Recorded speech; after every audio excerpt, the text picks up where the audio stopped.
gotta go big or go home. We're down to the gold.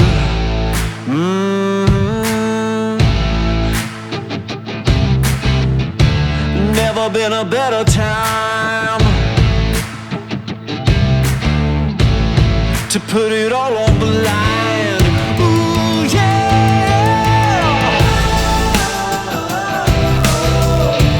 Time to put it all on the line. We are back, Rumbler Nation. Good to see you. It's your boys, Ryan and Spencer here, hosts of the Rumber Pod.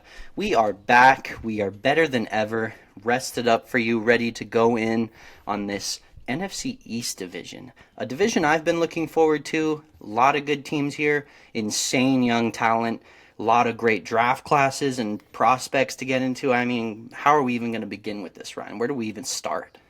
Yeah, I want to just say that this is the division that surprised me the most last year. I think that there are several teams that overperformed in several ways. I mean, we'll get into that.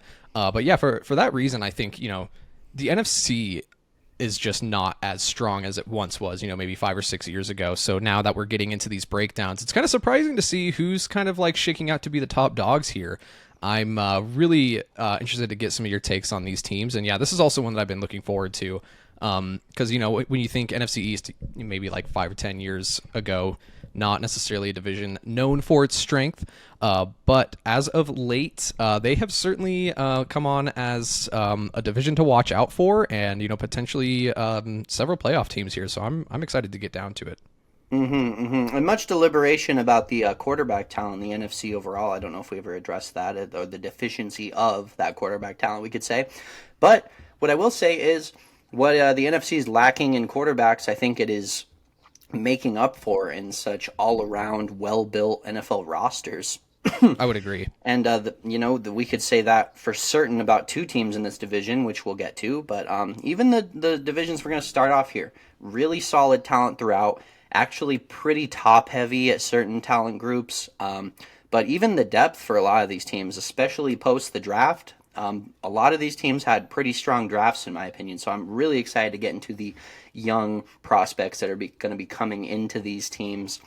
And the same goes for this New York Giants squad that we're going to start off with. I'm going to let you kind of take the reins for the beginning here on the Giants offense. Did anything stand out to you here with the Giants? Yeah, I mean, obviously the biggest question mark to me is going to be whether or not Danny Dimes can take that leap that he needs to make in order to get them over the top. That to me is the biggest question mark coming in. They did outperform, I think, at least my expectations last year, going 9-7-1. Gotta love having a tie thrown in there. But I really think that the biggest thing to me as an indicator of this team's success is going to be Brian Dable. The way that he was able to get this team built and rallied around him, especially on the defensive side of the ball, the way that they were able to outperform, I think, expectations, at least what you would see, looking on paper. But yeah, that to me, I think is the reason to be most excited. I thought that they made some really good offseason additions as well. I think I just want to start off rip taking a little bit of a look here at the depth charts. Obviously you have Andrew Thomas, who was an absolute hit. He has turned out to be a complete star there on their line, holding up the left side there. And to me, another thing that I think is going to have to improve just off rip coming into 2023 is that Evan Neal has not panned out in the way that I think that they have expected or that they would have hoped, considering where they got him. But he's not played great, but he was playing right tackle after manning the left side in his final year in Alabama. Year 2 sort of does remove this as an excuse, so to speak. And now I think this is the year for Evan Neal where we need to see some massive improvement. And not only would that massive improvement just do well for his own game, right? But I think that really might put their offense in the position that it needs to be in a very competitive division to win, especially if they're going to want to run the football, which if you have Saquon Barkley on a franchise tag, he's going to want to run the football. Mm-hmm. Yeah, the O-line to me is going to be the biggest question moving forward. It was only the Chargers and the Vikings that surrendered more total pressures than they did last season. But they did have some really solid play from Michael Schmitz and even Evan Neal to a certain extent in year two. If he does have a sort of jump in his performance there, could really, really slingshot them up the rankings here and make them a really good football team. But as long as they have Andrew Thomas there holding it down as an anchor at left tackle, he really upped his game again in 2022 to All-Pro status. I mean, he earned a 90.3 PFF grade, only allowing 23 pressures all season. So as long as you've got that guy as a solid anchor there that has panned out the way that he has, that's a really, really great piece to build the line around. If you have a franchise left tackle, pretty good place to be, especially when you have somebody like Saquon Barkley on that side of the ball. Yeah, that just some of my initial thoughts there on the line. Otherwise, though, this is like you were saying, I think this is one of the more top-heavy offenses, kind of looking at this depth chart here. What stands out to me, though, is the addition of Darren Waller in the offseason, bringing him in. I think giving Danny Dimes, a big pass-catching tight end to go out there who obviously has a history of producing, is going to do wonders, I think, just for Daniel Jones' development, which is going to be another thing that he's played very well. He is mobile in the most unexpected way, at least to me. So he can get it done on the ground, but I think if he takes a leap here in how he can get it done through the air, certain top-heavy offenses have had a lot of success in the past. So if everybody can stay healthy and Danny Dimes can sort of make use of the weapons here while he's got them, I don't know how long Saquon Barkley is going to be there. I know that he's going to be looking for a deal playing on the franchise tag. But yeah, just to me, the biggest strengths here on this offense are obviously Andrew Thomas. I love bringing in Darren Waller. Saquon Barkley is on that franchise tag, so I think it's going to be a big year for him as well. Mostly, I don't know if it's going to be like a sort of like an insulted thing. We've talked a lot already about the running back market issues across the league. Maybe that could be its own episode in the future. But I know that in a year where he's going to get franchise tag and he is, the one, he is the Saquon Barkley. He's going to be running downhill and trying to earn himself a big contract. So there are some pieces there for some success moving forward. I'm curious to see how that's gonna pan out. Is there anything else that stands out to you, Spencer? I mean, I kind of talked a little bit about every position group there, but if there's anything you want to dive into. You gave me some things to bounce off of, like going back to Andrew Thomas, certainly a bona fide top 10 tackle in the game right now, holding down that left side. The offensive line for the Giants has been a long problem for this team. Getting specifically the interior offensive line has been a really big issue. Getting that level of protection for whoever they had behind center back to the Eli Manning days even. And they've yet to really find a cohesive change in that regard. But as you said, thankfully they were able to bring in Brian Daboll, who has really worked wonders with this offense. I mean, I'm a huge fan of Brian Daboll and what he's been able to accomplish.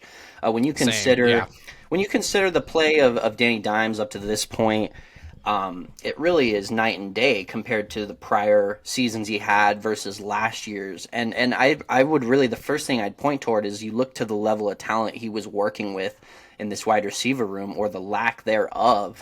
I mean, yes, some collection of your, like we were talking about in the Kansas City episode, how they're okay working with this deficient, strange collection of wide receivers. Like they had like 3 different copies of a Sky Moore-esque player. And I look at this team, it's very similar. You've got Isaiah Hodgins, Wan'Dale Robinson, who was the standout rookie last season. And they're still got Sterling Shepard kicking around when he can get into the lineup. There's been long injury issues with him in and out of the lineup as well. But when you consider that, the only true X outside player they really had last season was Darius Slayton. It doesn't surprise you that there was still a bit of an issue trying to get the ball pushed downfield for this offense. And at the end of the day, I don't think that's really the thing you look toward to see if the improvement with Danny Dimes was so significant. With Daboll, I think the thing was Daniel Jones was playing so much more efficiently throughout last season, really taking what the defense gave him, getting those free completions within that offense, and really it was the scheme getting these guys open to the level of production they were able to have, which I know was somewhat meager, but I think when you really look at this talent level, I think they overachieved when you look at the deficiencies in the wide receiving core. But that's to me why, as you said, the additions of Darren Waller. And a guy you didn't mention I would bring up would be Paris Campbell, who they're bringing in off the Colts. Paris Campbell is definitely a very talented route running receiver, kind of a guy that creates his own separation, just a very crisp, consistent route runner, which I think is a great fit with Daniel Jones, who showed a propensity to have good accuracy and get that ball out quick. I think he fits what they want to do from an offensive standpoint. He'll plug right in there. I know on this depth chart it has Hodgins at wide receiver 1 and Slayton. I don't expect that to be the case. That's not how it's going to I shake think those two guys are going to be rotating in. I would expect to see Wandale and Paris out there on a lot of sets. Maybe some Shepard and Slayton mixed in when they can get him. Hodgins had a pretty good season. He's going to be a part of it, but we still don't really know what we have in this guy. It could have just been a volume thing with his production, so I wouldn't really have like lofty expectations for his role in the offense going forward. But to me, you have a clear vision with the way they want to attack teams now. If they do indeed bring back Saquon, which I think that's their priority right now, and it will happen, I think the key to this team is going to be relying once again on that read option scheme, using Daniel Jones' mobility to get him in motion, get those free, easy completions to rolling receivers, which fits right into the playbook of what you would use for a guy like Shepard or Robinson or Campbell.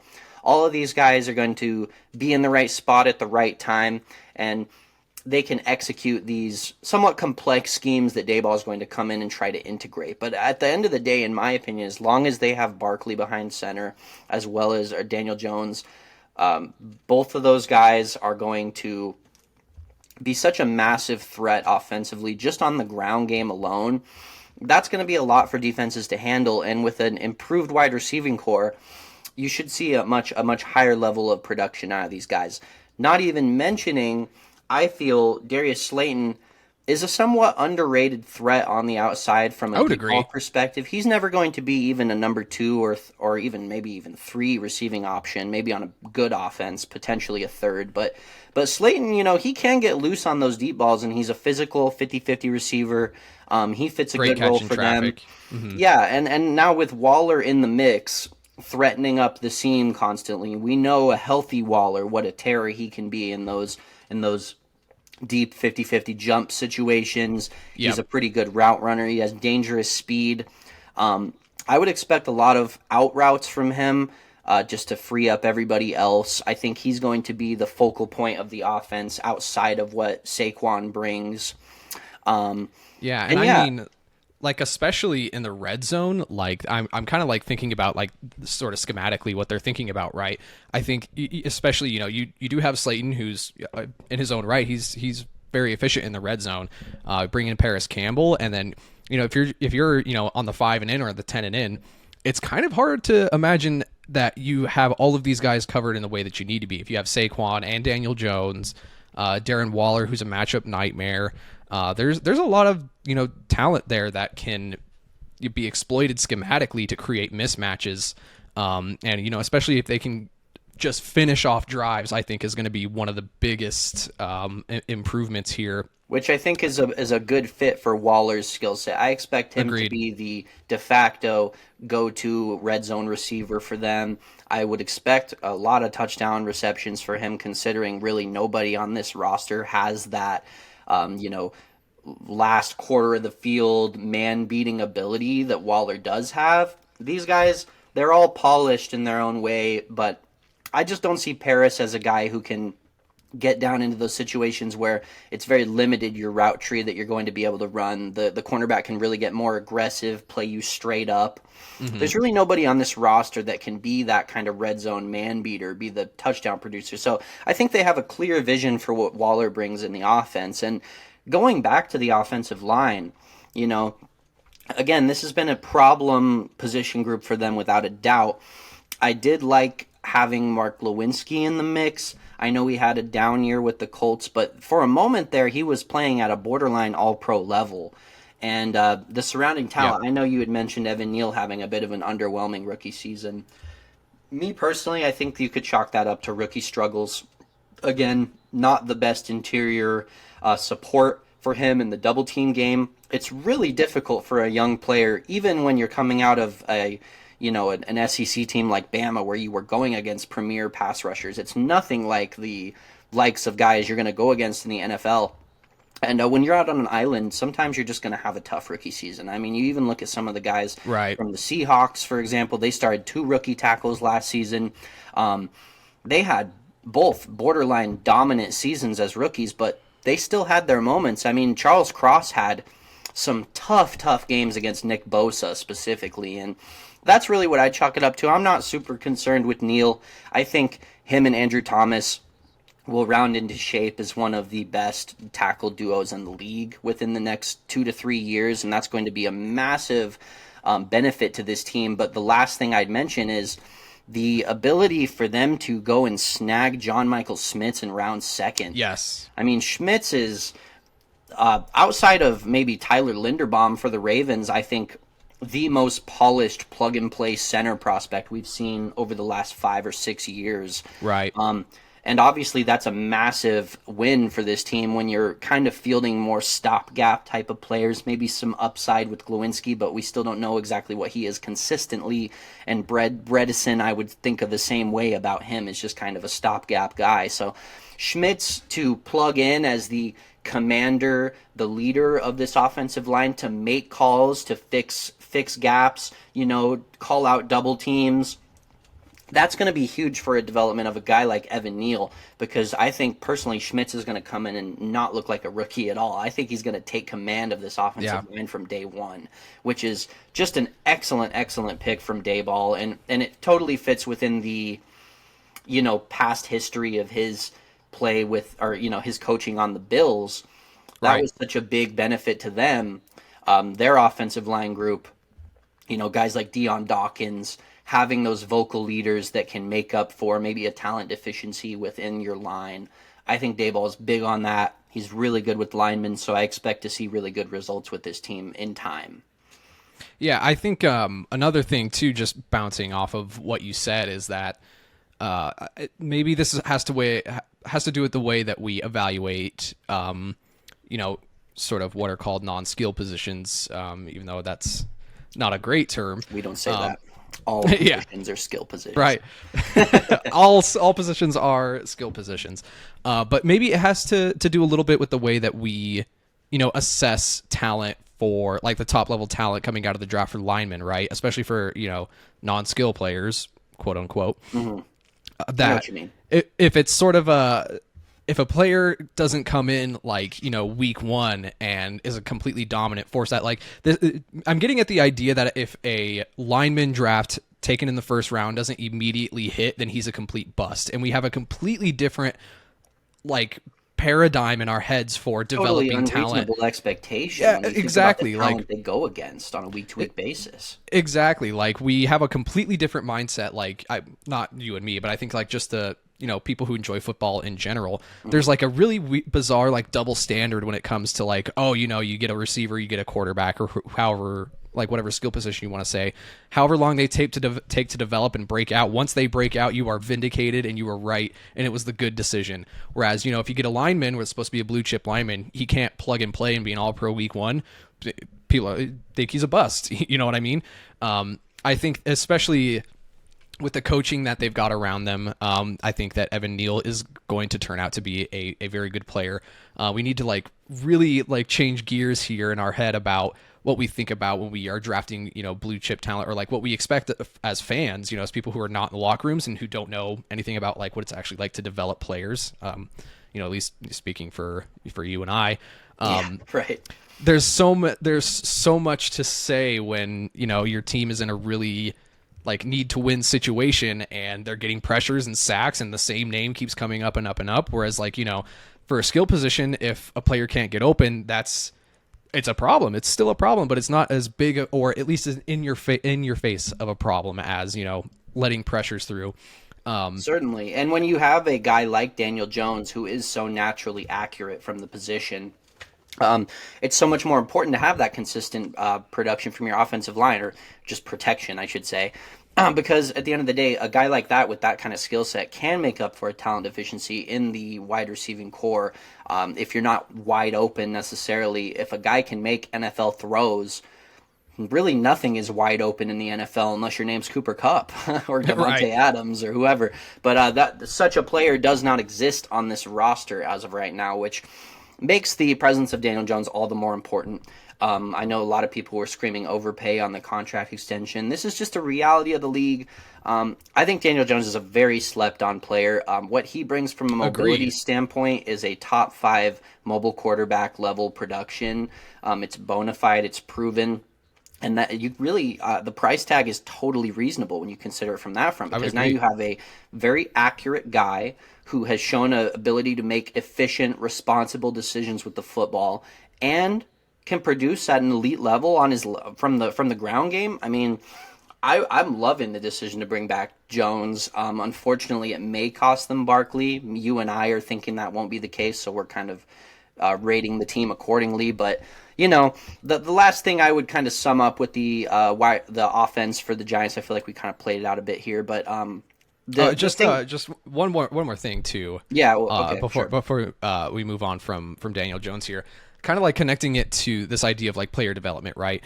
Just Daniel Jones being slept on in general. I remember you and I watched that draft together, and when they took Daniel Jones at 6, we were like, "What the fuck are you thinking? Like, what is this?" It seemed like a really bad decision, and I think that the whole people world really felt that way. yeah, people are like looking for reasons to like count a guy out, right? And when people are, if he's not putting up the numbers that you expect a 6th overall pick, I think is what he was, to put up, then it's very easy to count a guy out. But I really like what you were saying too about like he's a guy that's accurate, he's good, he's consistent with the football, and he brings mobility to the game. There's people who are really insistent that Jared Goff is one of the most disrespected quarterbacks in the NFL. I mean, if you think about Jared Goff and Daniel Jones, to me, they're not so different. They were both taken very high. Goff was number 1 overall, if I remember correctly. And now they're in Goff is like in a system where I think he's potentially hit his ceiling, but that ceiling is 44 to 4,600 yards and 30 touchdowns. But the thing is that he doesn't bring the mobility aspect to his game that Daniel Jones does, right? And there's this developmental side of it. Yeah, so comparing like Daniel Jones and Jared Goff just on that front, right? That if you surround Daniel Jones with talent that's really good in like an air raid offense, like take what the defense gives you and get guys out there that are really good after the catch that can make people miss and make your offense really efficient. On top of the fact that Daniel Jones just can get it done on the ground, he might be even better than Goff. And there are people right now that are out there defending Goff like it's the last thing that they're ever going to do.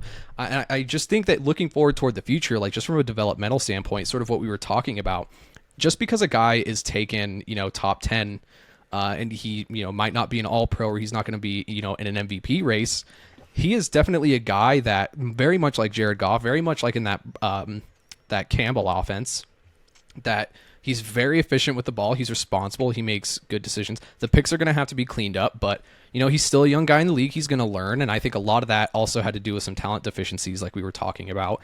But yeah, that was just something I wanted to bring up, is that there are people out there that are defending Goff right now. I think those same people should be defending the decision to bring Daniel Jones back, especially for the price tag that they got him at. I think it's a pretty good deal considering the quarterback market. I mean, if you're even in the same division with Jalen Hurts, like that's a decision that if you had Jalen Hurts and Saquon Barkley, you can pretty much kiss Saquon Barkley goodbye. So just this way that he's able to efficiently run an offense, and you can get him for a price tag that you can afford him while potentially maintaining the talent that you already have and that you want to develop. Daniel Jones, I think is just, I wanted to reiterate that I agreed with you, one of the most slept on players in the league right now. Well, sure. And essentially, the price tag it's not a number you fall in love with. I mean, it's a top of the market quarterback deal, but I think that Daniel Jones throughout his career has never worked with top of the league talent pool surrounding him, and because of that, the first year you give him a quality head coach Brian Daboll, he shows this level of efficiency and quality decision making, right?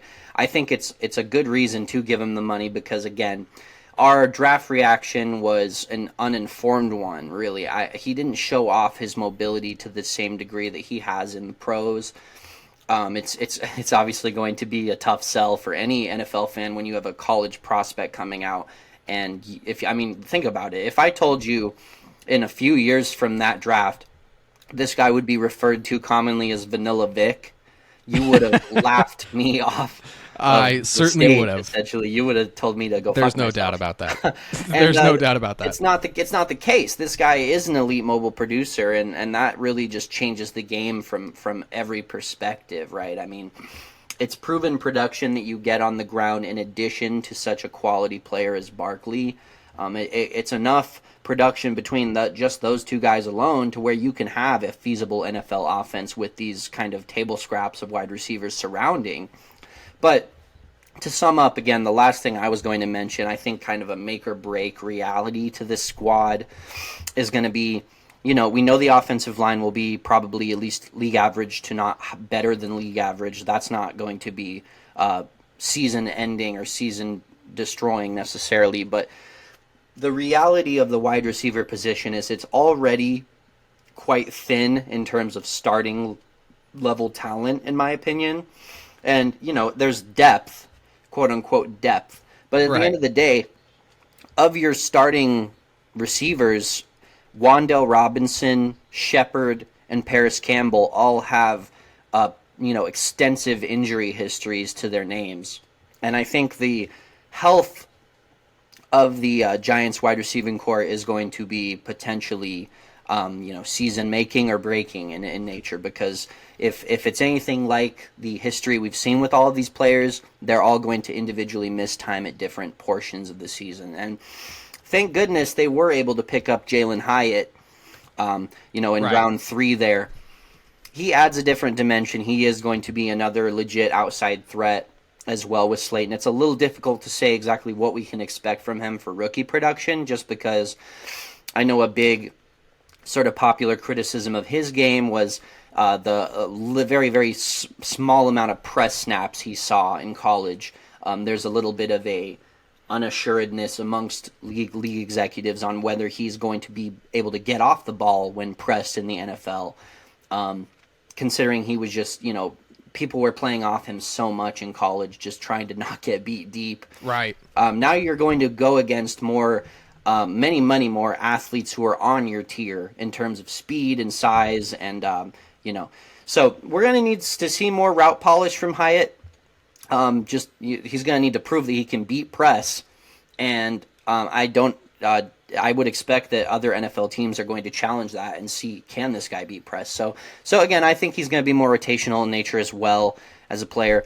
It's going to be interesting to see whether they can scrap together a feasible pass game from these options. The last thing I would mention too, last thing, we didn't bring up Daniel Bellinger. He was a pretty quality tight end prospect from a couple years ago. I think a couple, maybe more. He, still in the midst of developing. Put together a pretty quality season last year for them. Obviously, the addition of Waller is going to relegate him to a tight end 2 role, but what I will say is with the fixation on the run game, I would expect to see a decent amount of 2 tight end sets from this team because they trust a guy like Bellinger, and obviously they gave up all the assets for Waller. I think it would be a boon to an already borderline dominant run game from Daniel Jones' mobility and obviously Barkley, what he gives you.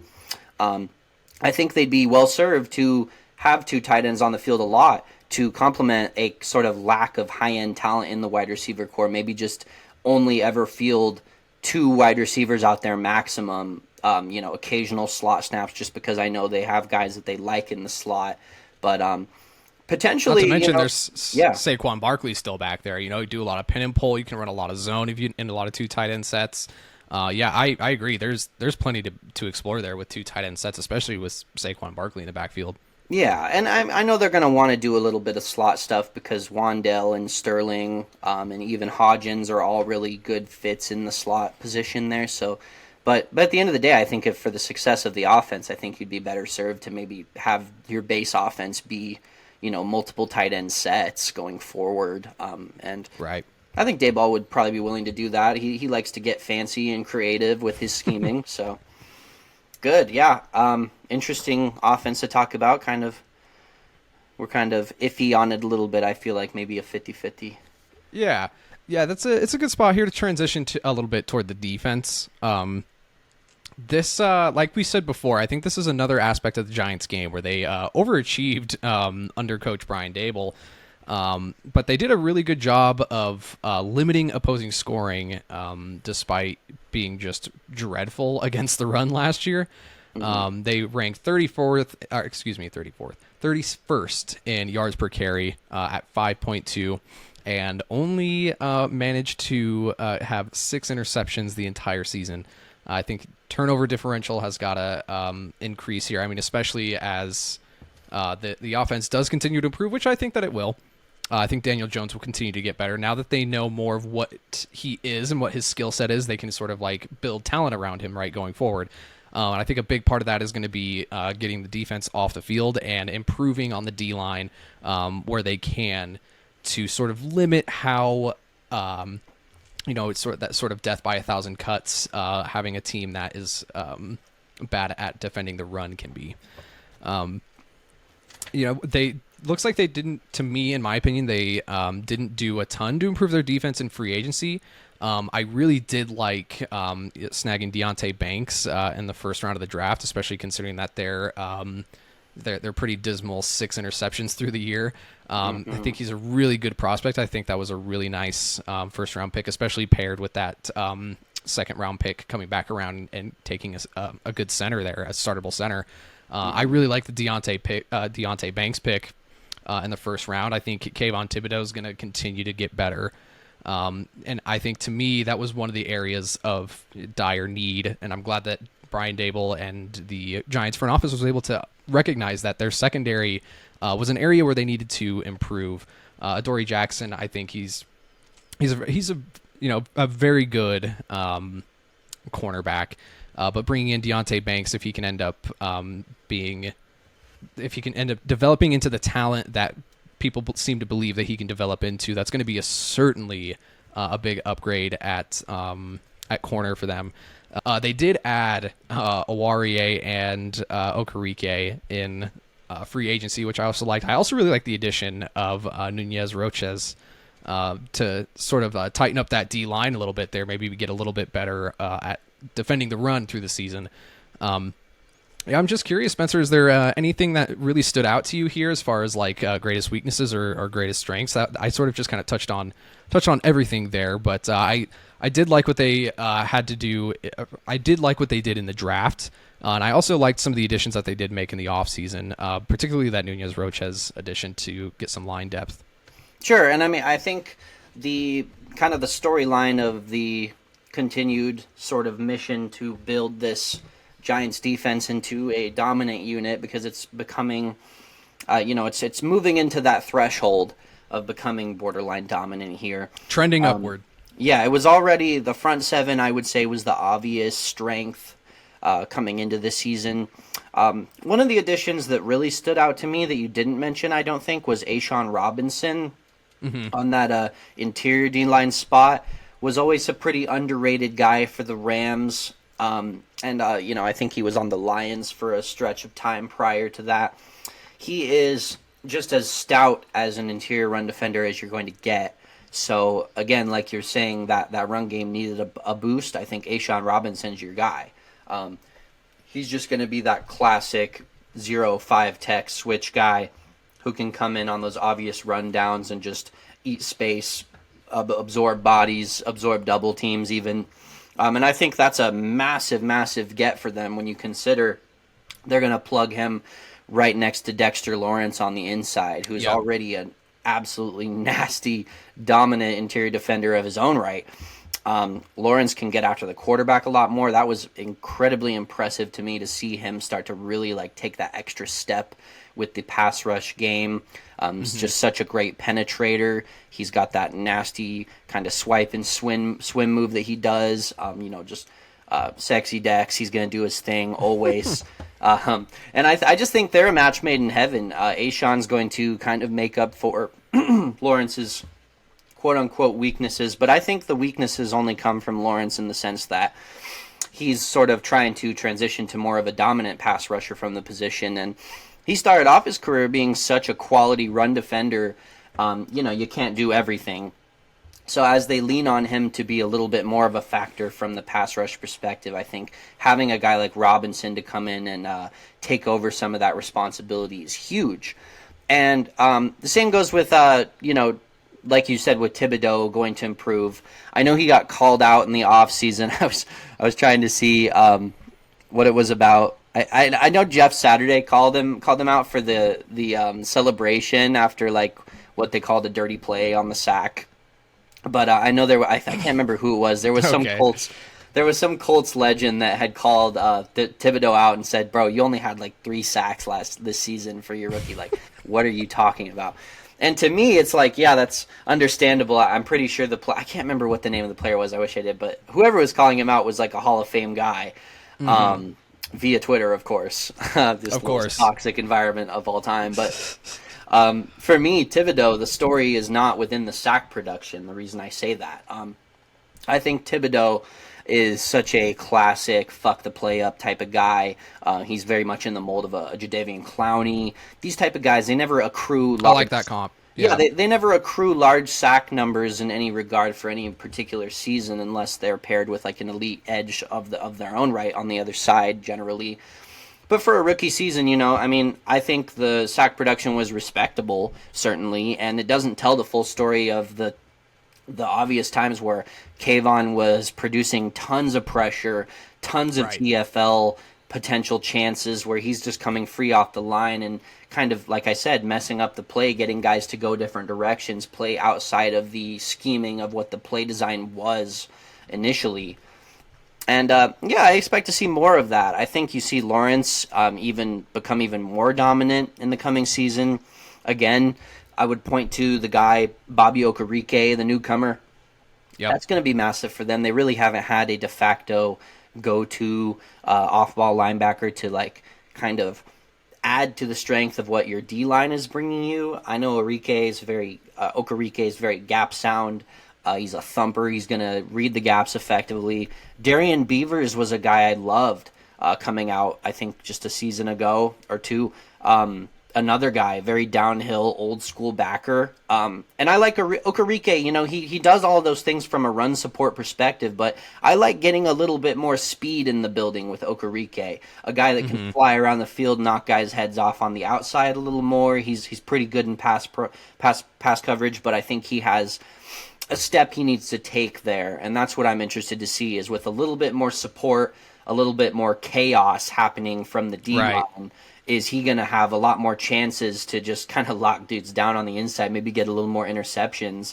And if you'll let me go just a little longer to tie it in with the secondary, you've got this elite rotation of D-line talent with Azeez Ojulari, if he can hopefully stay on the field for the full season.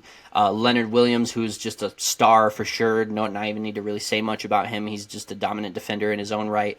This D-line rotation is it's already been giving the secondary a lot of breaks, and they were deficient in talent prior to this, but that's where I think we have to mention, and I know you already did, but I want to go a little more on Deonte Banks. Yeah. Just an absolute savage out there in Maryland. What can I say about Deonte Banks? This guy, anytime he steps on the field, he's trying to take your fucking soul at the wide receiver spot. I wouldn't be surprised to see a lot of penalties with Deonte Banks early on, but those with these type of players, those are penalties you'll gladly accept because just an enforcer, right? Like just a head cracker. Enforcer. Yeah. Cam Chancellor playing corner here, and Banks he's gonna bring that extra edge to this Giants defense. I think that was something they're missing. Of all these guys, I don't know them personally, but from their media personas, the Giants defense is just a whole bunch of nice guys. Great guys to hang out with. Yeah, right. I think we need an Yeah. asshole in the room, and I think Deontay Banks could come in and be that for them. He's going to be the guy chirping in the wide receiver one's ear. And just to lend it back to you, but the last thing I'd say is I love the decision to pair him with a player like Adoree Jackson, who they've kept in the building. Such great compliments to one another. Again, from Dayball's perspective, the way he wants to play defense, he's going to press the ever-living shit out of the wide receivers on the other side. And that's what Adoree and Deontay do great. They're both great press corners. They're going to play really good bail.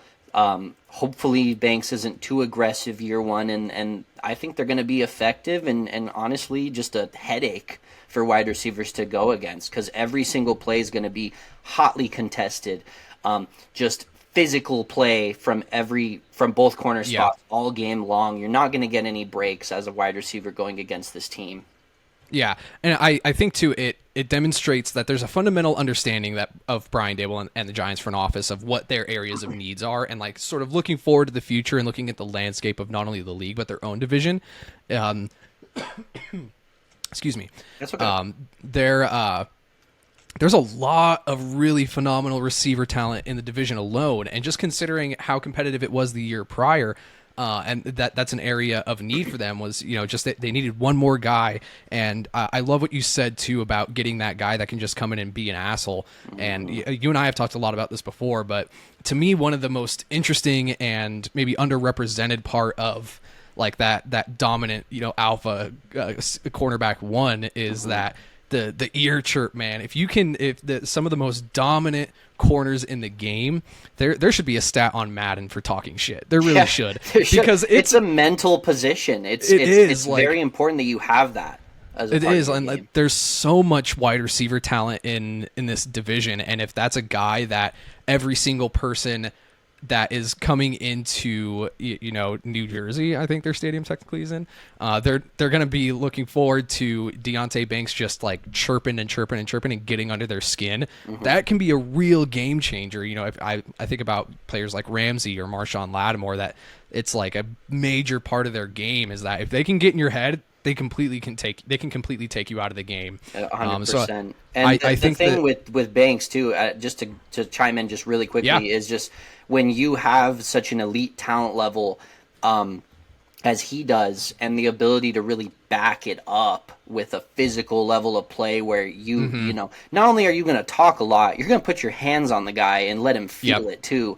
I think that's huge because play styles, they vary for different corners. You don't have to be the shit talking kind of mental type of corner, but at the end of the day, like when your play style is as physical and rugged as Deontay Banks's is, it just kind of adds to your game even more when you're like the guy that's talking shit on top of that, right? 100%. Yeah, and I just think that it's really nicely done. I think one of the biggest things that Brian Daboll here is doing is making sure that the front office and that the whole team understands what they need to do from a team building perspective, and to have a head coach that can understand that these days in the NFL is just completely crucial. I think that the game is getting to be so advanced in just like analytics and matchups and history and watching film, like the way that you construct a team is very, very important. More important now than it's ever been. If you are a team that is phenomenally great at 2 or 3 aspects of your game, and you're so good that they can't be stopped through an entire year, you can make a Super Bowl run off of that. I'm not saying that the Giants are anywhere near that, or that, maybe that's what they're building toward, though, right? It's like this idea that their head coach understands what their areas of needs are, and to put the talent around what pieces they already do have that they know they want to keep long term to make good pushes, especially in an extra competitive division. And I think the Deontay Banks pick is just a perfect example of that. 100%. And the talent. Actually, to go back, like I said, they need a guy to be an asshole. They have guys that play with edge. Thibodeau's a guy I'd point to. He's kind of got a little bit of a fuck you persona on the field himself, but he's a little bit more of a silent killer. He's not going to talk a whole lot. Maybe that'll change as he gets a little bit more developed and more dominant. But really, the only guy they had anything close to that was Dexter Lawrence. And again, he's like, he'll have an edge on the field somewhat, but he's just too good natured of a guy at his core to like. Right. At least me personally, like I think he's a great competitor and a great player for sure. I would sure. agree. But sometimes it's just got to be, you are the opposition, and you're not going to come in our stadium and take this win from us. And 100%. I think Banks brings that dimension. The last thing I'd mention too before we move off the Giants was, the only concern I have really is that strong safety spot. Right. Hopefully Okereke makes up for that a little bit with the box play somewhat, but I'm a little concerned with Pinnock. Not really a big fan of his game, nor Bobby McCain. I'm not really a big believer in either of these guys, and it's not going to be a huge issue when you consider what we just said about the elite corner duo they may be fielding in the future. But I would like to see Xavier McKinney have a legit running mate at that spot, just because McKinney, he really has, I wouldn't say underwhelming. He's been okay for what he was, but for where you selected him, I think you wanted more of a dominant sort of arrival from him. Right. And I don't know a whole lot about Jervarius Owens' game in round 7, or even Trey Hawkins necessarily, but maybe that's where these guys factor in for the future. Maybe they want those guys to push for that spot, but at the end of the day, not a huge deal when you have all this other surrounding talent. Agreed. I think that's a pretty good analysis and breakdown there of the Giants going into 2023 and beyond. All right, and transitioning a bit here to the Washington Commanders. I want to go ahead and pass this off to you, Spencer.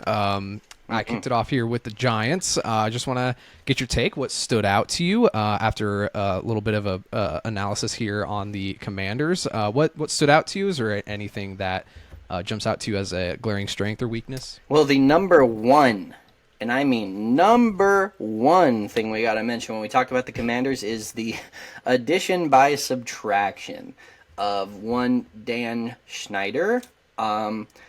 By far and away the worst Schneider in the league.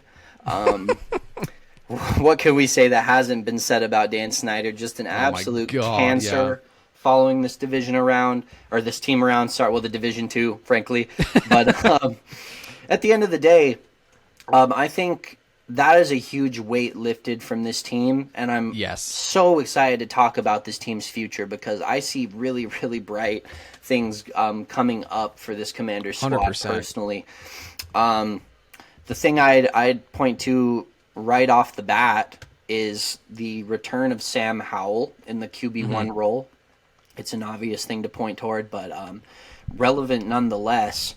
Sam Howell, I think people forget, prior to the final college season, if he had decided to announce that year and not return for his final year, I think people forget he was getting discussed in the top 5 selections of that draft type of range. And in my opinion, for good reason. I love what Sam Howell brings from a mobility standpoint, kind of a similar guy to Jones in the sense that it doesn't get talked about enough, especially as a prospect coming out. Excuse me. But, not nearly to the level of elite status as Jones, don't get me wrong. But there's a lot you can work with a guy like Howell, who, we saw him take a few runs kind of right up the middle for touchdowns in the few starts he had, which was really cool to see. He's pretty elusive runner.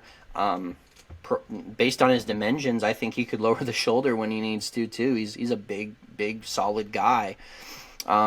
But more with Howell, I would love to see him take a step forward from the deep ball production because I know he is certainly capable of this. He's got a great arm for the position.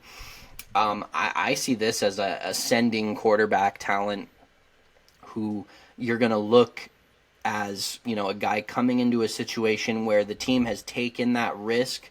They have no backup plan for Sam Howell this year, truthfully. They let Heineke walk, who, as we discussed in the Falcons episode, when you're a team with legit playoff hopes and high level of talent as the Commanders have, It was a big risk to take to let Heineke walk when he could potentially come in and save your season if this Howell thing goes completely on the wayside, which I think speaks to the level of confidence Ron Rivera and company have in Sam Howell as a player. When your next best option is going to be Jacoby Brissett, who could barely even hold on to the job with the Browns, was barely able to pull in any wins for them in the extended period of time he started in the absence of Watson last season. This is a big risk, and I love the decision to take this leap of faith from Rivera, because at the end of the day, Rivera knows if they miss playoffs this year, I mean, maybe if they don't even win, excuse me, if they get into playoffs and don't even win a game, he might be out of job even then, potentially. Right. As much as everybody loves Rivera's story, the type of person he is, no doubt about that, but you got to produce and show your ability to get it done on the field, and taking a risk on Howell is a sound decision in my mind. And let's go ahead and get a little more into the talent pool that supports Sam Howell, but I want to also tell you about, after you give your initial thoughts, why I think the surrounding talent here has set up Sam Howell to succeed in this second year as the starting quarterback for them. Yeah, one thing that stands out to me is in that regard.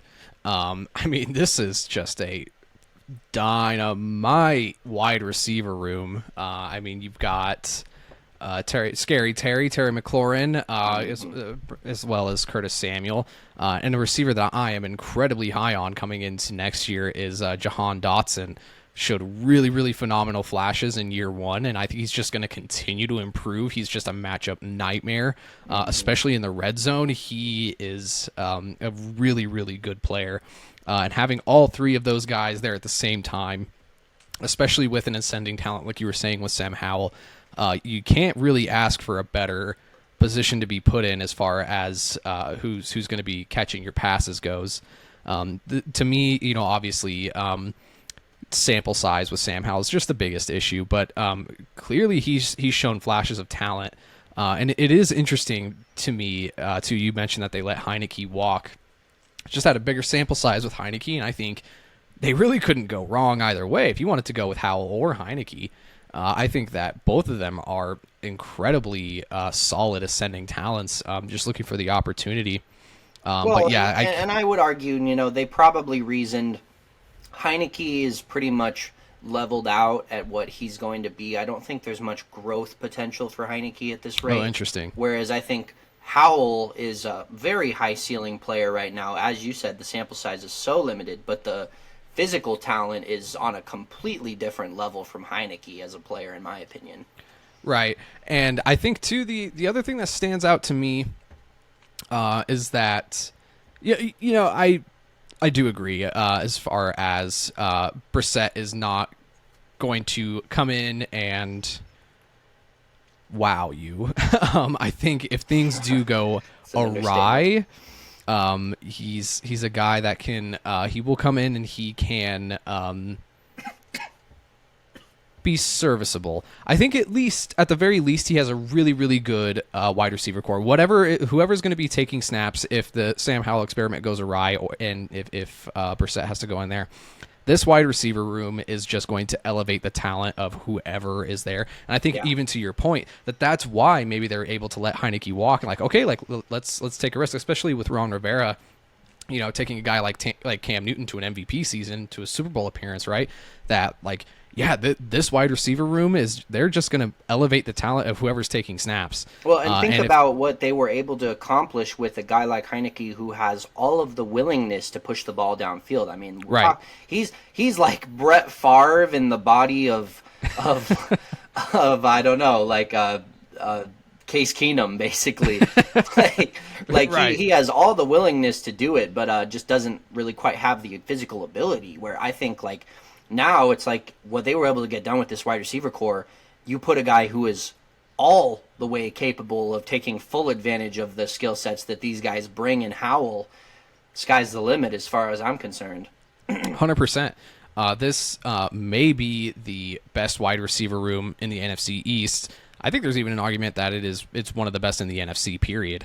There's just a lot of talent there. We obviously know what those guys can do. I think even Logan Thomas is a very good sort of two-way tight end. He's a big body. He can get it done in the run run blocking game, as well as he's decent in the pass catching game as well.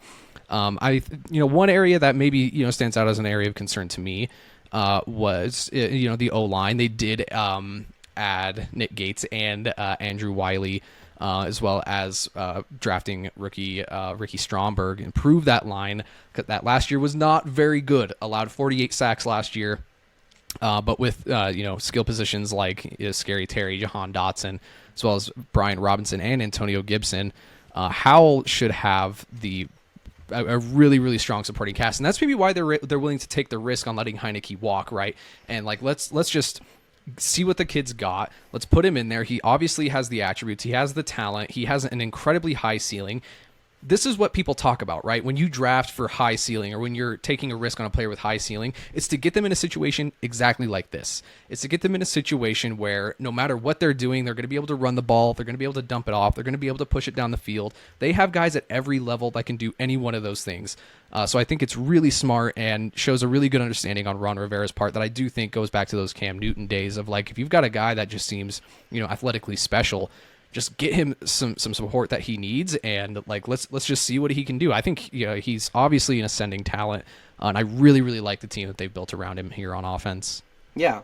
Well, and the other thing to mention, I know I said earlier they probably need to get into playoffs, possibly win a game for Rivera to keep his job.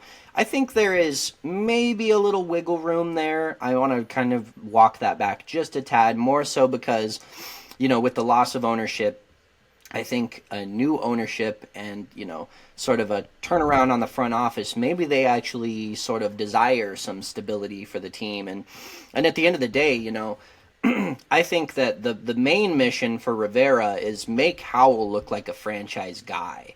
And then I think you keep your job no matter the outcome of the season on some regard. If you can make Howell look like a budding star, that's going to be enough to keep you in the room, because you're going to get credited with a whole lot of acknowledgement and reward for his development at the end of the day, because you've assembled this talent around him, you coached him up to do it, and I'm glad that you bring up the offensive line, because at the end of the day, I think this is going to be the make or break position group for this team, whether they can get it done. I think it's massively important that, again, you can fully unlock the capability of what a duo of McLaurin and Dotson bring you from a downfield production standpoint. I'm not going to go as far as top wide receiving group in the NFC East even. Like you said, I think that Philly, with Devonta Smith as great a player he is, we'll get into it. Him and A.J. Brown as a pairing are just too much of a step above for me to say that. But what I will say is Dotson's upside is easily as good as what Smith is right now, if not better. Agreed. I look at Dotson as sort of the second coming of Deshaun Jackson for this team in a lot of ways. I mean, he's just such a burner, and just hasn't even scratched the surface of what he can be. I think it's all about consistency at this point for him. He's had those insane splash explosive performances where he scores, I mean, geez, what do you have, 3 touchdowns in one game? One of his earliest starts. But, I mean, he has games like that. And at the end of the day, what's going to make that possible for him to reach the ceiling to his game, and for Terry McLaurin to put together a true all-pro level, top of the totem pole type of wide receiver season, which we know he's capable of from a talent standpoint, it's got to be in the protection being sound enough to where Howell's going to have just enough time to get those balls downfield, because at the end of the day, they're set up in a great position to do just that. You don't have to have all the time in the world when you have guys like McLaurin and Dotson who, 50-50 situations, the odds are they're going to come down with it. I know Dotson isn't a jump ball receiver, but at the end of the day, if you think what I think with Howell's arm strength, just get that ball downfield as far as you can. Yeah. Dotson, more times than not, is going to just run right underneath the thing. Right. Even if he's not, step for step with the corner. I mean, most guys just can't run with this dude. So, yeah, just to get a little more into the offensive line, a bit of a disappointment to me. The Sam Cosme's sitting there at the right guard spot. They really were hoping that he'd end up being, the de facto right tackle for them. Charles Leno is a guy I'm okay with. He's not going to blow you away either, but he's certainly at least an average starting tackle right now. So good enough probably for a team that isn't trying to win the Super Bowl this season necessarily. They may say different. But, and yeah, to go back to the rookie Stromberg pick, I know he's listed as third on the depth chart here. I'm a big believer in Ricky Stromberg. He'll be moving up that depth chart pretty quickly, certainly. I imagine. I don't know if he takes the starting role away from Gates initially, but he's a guy that you could feasibly start off at guard, and I think that I was going to say, even pop him over to guard. Yeah, it wouldn't be the worst decision in the world, considering I'm not the biggest fan of Sadiq Charles. I think he's a stopgap at best. Same with Cosme. Those guys are just kind of floating around right now. You're not entirely sure what you're going to get from those guys necessarily. I don't know if it'll be an upgrade, but I think getting Stromberg in the starting lineup year one is going to be a smart decision for his development. And, Gates and him, either one of those guys probably could bump out to guard and give you a little bit, maybe just a little bit better than what you're getting out of your starters right now. And then Andrew Wiley, he's another guy just going to give you pretty much league average play at the tackle spot. But like I said, with the wide receiver talent, we haven't even gotten into the strength of the running back room yet. Right. I think you can get it done with this duo of tackles. It's just the interior offensive line is a bit of a concern for me, and that's where I'm going to be most worried about them getting to where they want to go. Yeah, I would agree. I mean, it's like you were saying. I think that the talent at the skill positions is so good that you're not going to need it so desperately like some other teams might, really come to miss some of that talent or some of that rotational depth at those positions. I mean, especially when you got guys like Brian Robinson and Antonio Gibson as a nice 1-2 punch. I mean, it's, very annoying for fantasy purposes, as some in our league have found out.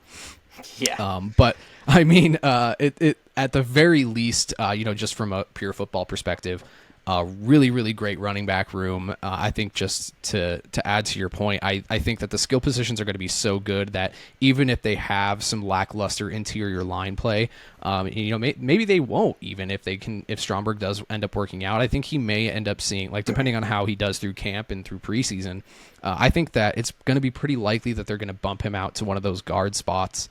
And just see how he works out. Because if he does work out and he's even a really great run blocker and decent pass protection, that just unlocks even more the talent of Ryan Robinson and Antonio Gibson.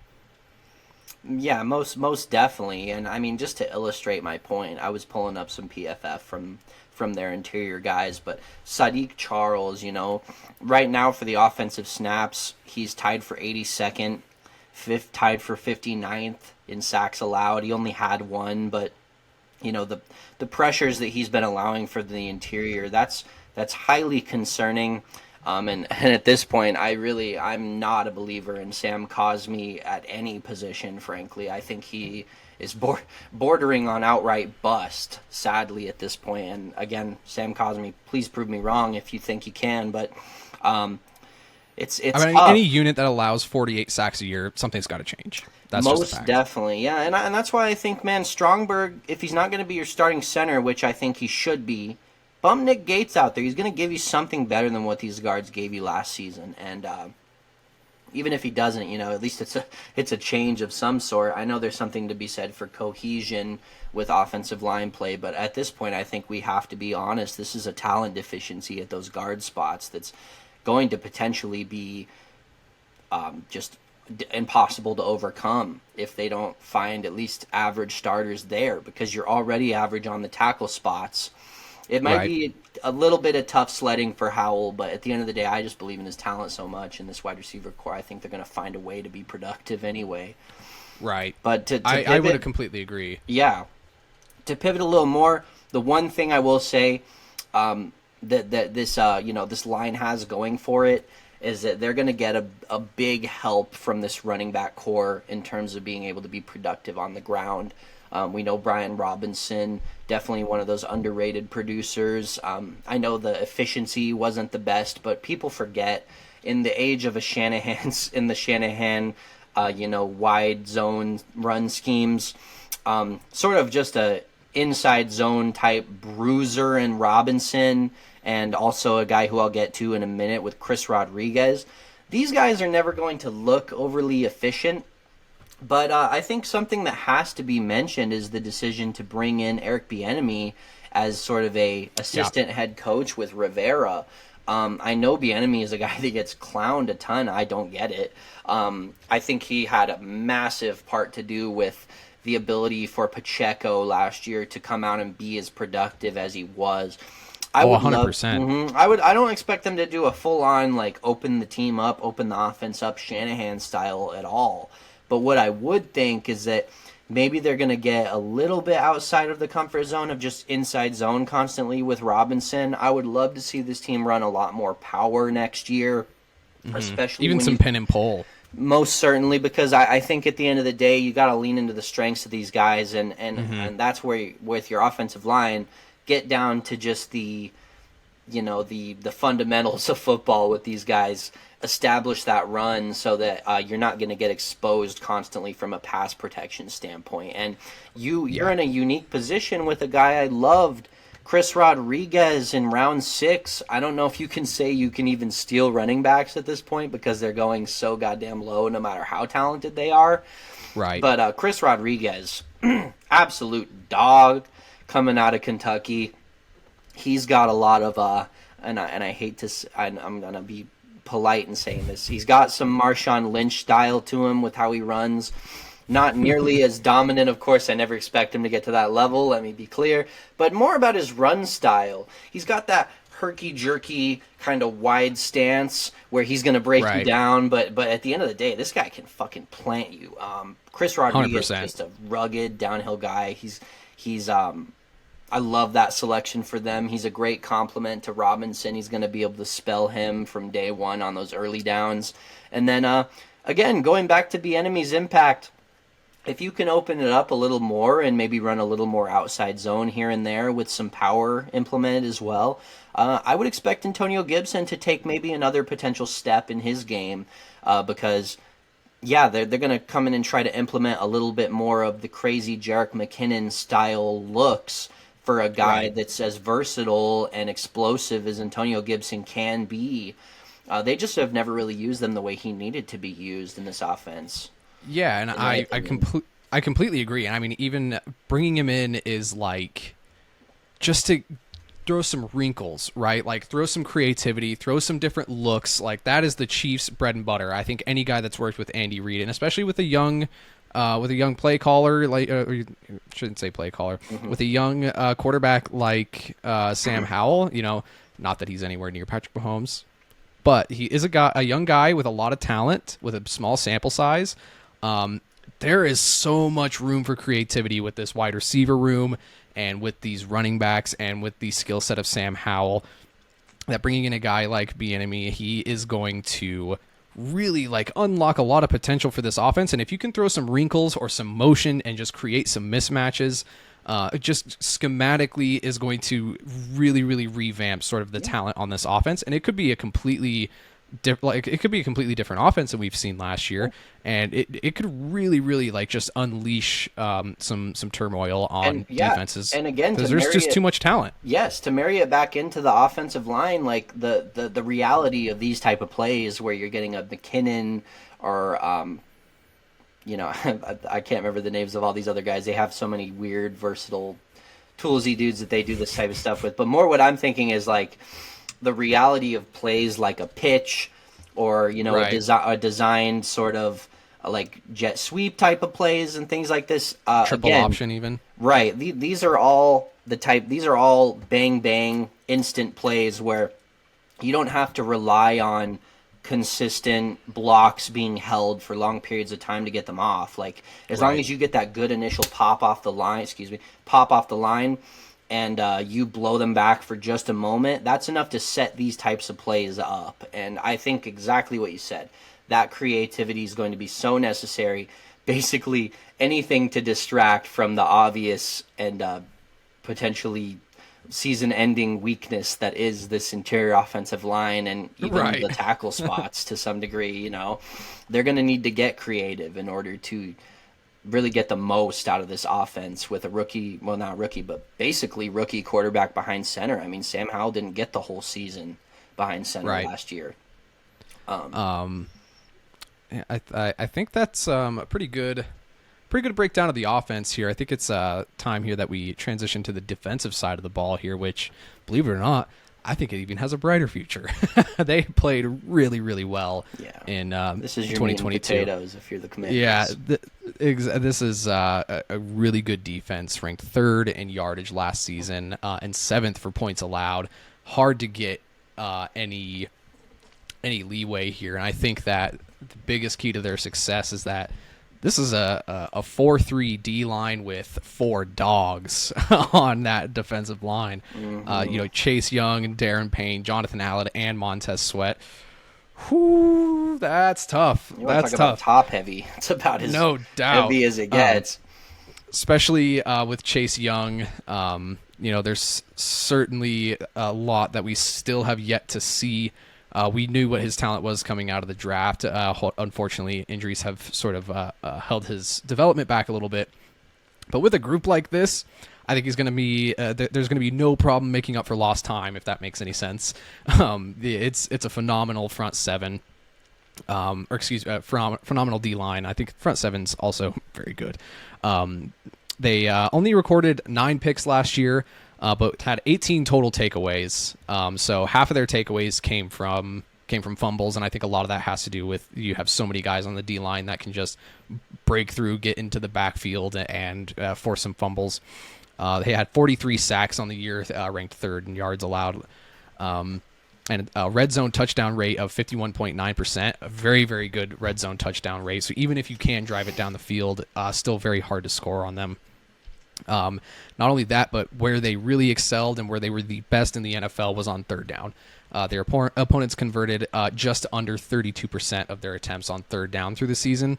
And I think especially if a guy like Sam Howell works out, if you're getting constant 3 and outs and he's just getting rep after rep after rep and he's just seeing many games and they're turning the ball over and they're not allowing a lot of points, that just widens your margin of your margin for your chance of victory even more. I think that this is a really, really high potential offense that is topped with a top caliber defense, especially for me, where it takes the cake is that is a phenomenal defensive line that I think is going to continue to play well. Even more unbelievable, everything you just said statistically, when you consider they played without Chase Young for basically all of the season. That's without Chase Young. Mm-hmm. And not only is probably one of the better, probably top 5 defensive line in the league. They're just a very sound defense. If Forbes and the other rookie Martin help out in the turnover department, this is going to be a defense that is going to cause a lot of problems for offenses. If they were already that efficient in just in third down situations, in the red zone, in creating fumble opportunities, if they can bring in some picks that can also be aggressive and go after the ball, maybe like a guy like Trayvon Diggs, right? Maybe not the guy that's the most mechanically sound on the planet, but what he really excels at is, breaking on the ball, and we'll talk more about this later. But you get a guy like that, right, whose whole purpose is to go out there and just get the ball, like undercut plays, undercut throws, and go out there and pick off the ball. It's just going to create a lot of different scoring opportunities for a team that has a defense that doesn't give a lot of scoring opportunities.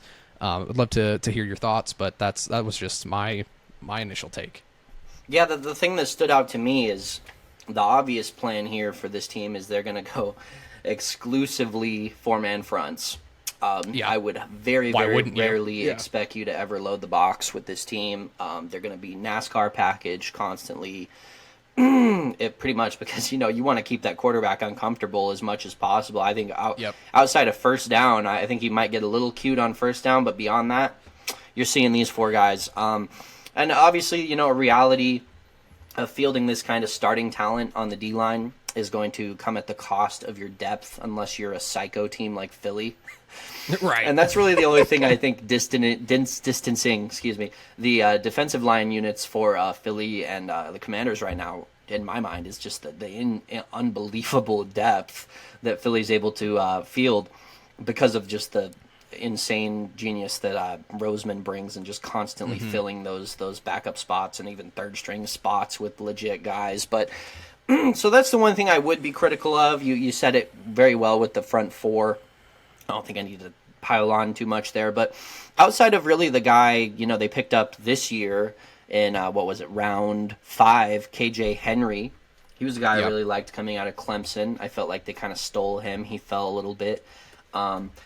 He's really the only super quality depth I see, and as a rookie, we can't depend on him much from a rotational standpoint. That being, though, he's not going to be playing a ton of snaps with the talent they already have. But, Fedarian Mathis... It's a great project. Yeah, good project. But Fedarian Mathis is the only guy who I think gives them a whole lot from a rotational standpoint. Guys like Smith Williams and Ridgeway, even Odaba, who I know is definitely still developing a project in his own right there. These guys, they're not doing a whole lot for me from a rotational standpoint, and that could be a bit of an issue late in games, or even early, I guess. It depends really. You got to pick your poison to some degree. Are you going to keep your guys fresh and not on the field nearly as often in the early portion of the game at the cost of keeping them out there nice and fresh late so that they can close the game out? Or are you going to come out and try to just game break the offense from the very beginning and play these guys, and then at the risk of late in the game they're coming out just dog tired because you had to keep a lot of snaps on them to continually pressure the quarterback? And that's something I'd be a little concerned about, but a good problem to have, of course. I'd say. They backed themselves into a corner a bit. That's another thing I'll be a little bit critical of with you got the contracts of Chase Young coming due, Jonathan Allen's to be paid soon as well. And I was pretty certain they were going to trade De'Aaron Payne, and they decided to instead give him that max extension, which I have to be somewhat critical of. Love De'Aaron Payne as a player. He's well worth the money. But when you're already That's a win-now move. Certainly, and for a team that maybe has higher expectations of themselves than I have, maybe that makes sense in their mind. But again, it goes right back to my criticism is with the lack of depth. Maybe the decision to flip Payne for a younger, more raw interior defensive end prospect and get him out on the field as the starter in Payne's place, and then maybe pick up another depth guy to rotate in that trade. I mean, we're talking about the top free agent of the entire, process was Payne, without a doubt. People are going to move mountains to get Payne if they let him go. I think you could have very feasibly grabbed a young, quality defensive line prospect that fits Payne's spot well, got another sort of quality rotator, and a first-round pick potentially back for Payne if you did decide to move him. Easy to say. Maybe they didn't have as many takers as I would have thought, but from all the reporting I saw, I mean, he was going to be a guy, again, that people would move mountains to get. So I think the market would have been there if they needed it. Either way, you made the decision, you live with it. But before I move off, the one thing that stood out to me, they bring in Cody Barton. This is another time where I'm going to be a little critical. I just can't get behind Cody Barton at this point in his career. I mean, the amount of times this guy got blown off of blocks, just I don't want to even criticize the pass coverage because, as we know, Seattle has been such a mess from that perspective for a couple of years now, even 3, you might say. Right. But, no, just from a pure filling gap standpoint, Barton has been just so streaky as a player. He shows moments of genius, moments of dominance from a run defense perspective, but just as often you see plays where Barton's getting blown off the ball, guys getting getting to that second level of defense and just taking him completely out of the play. This guy has not shown the ability to swim off of blocks.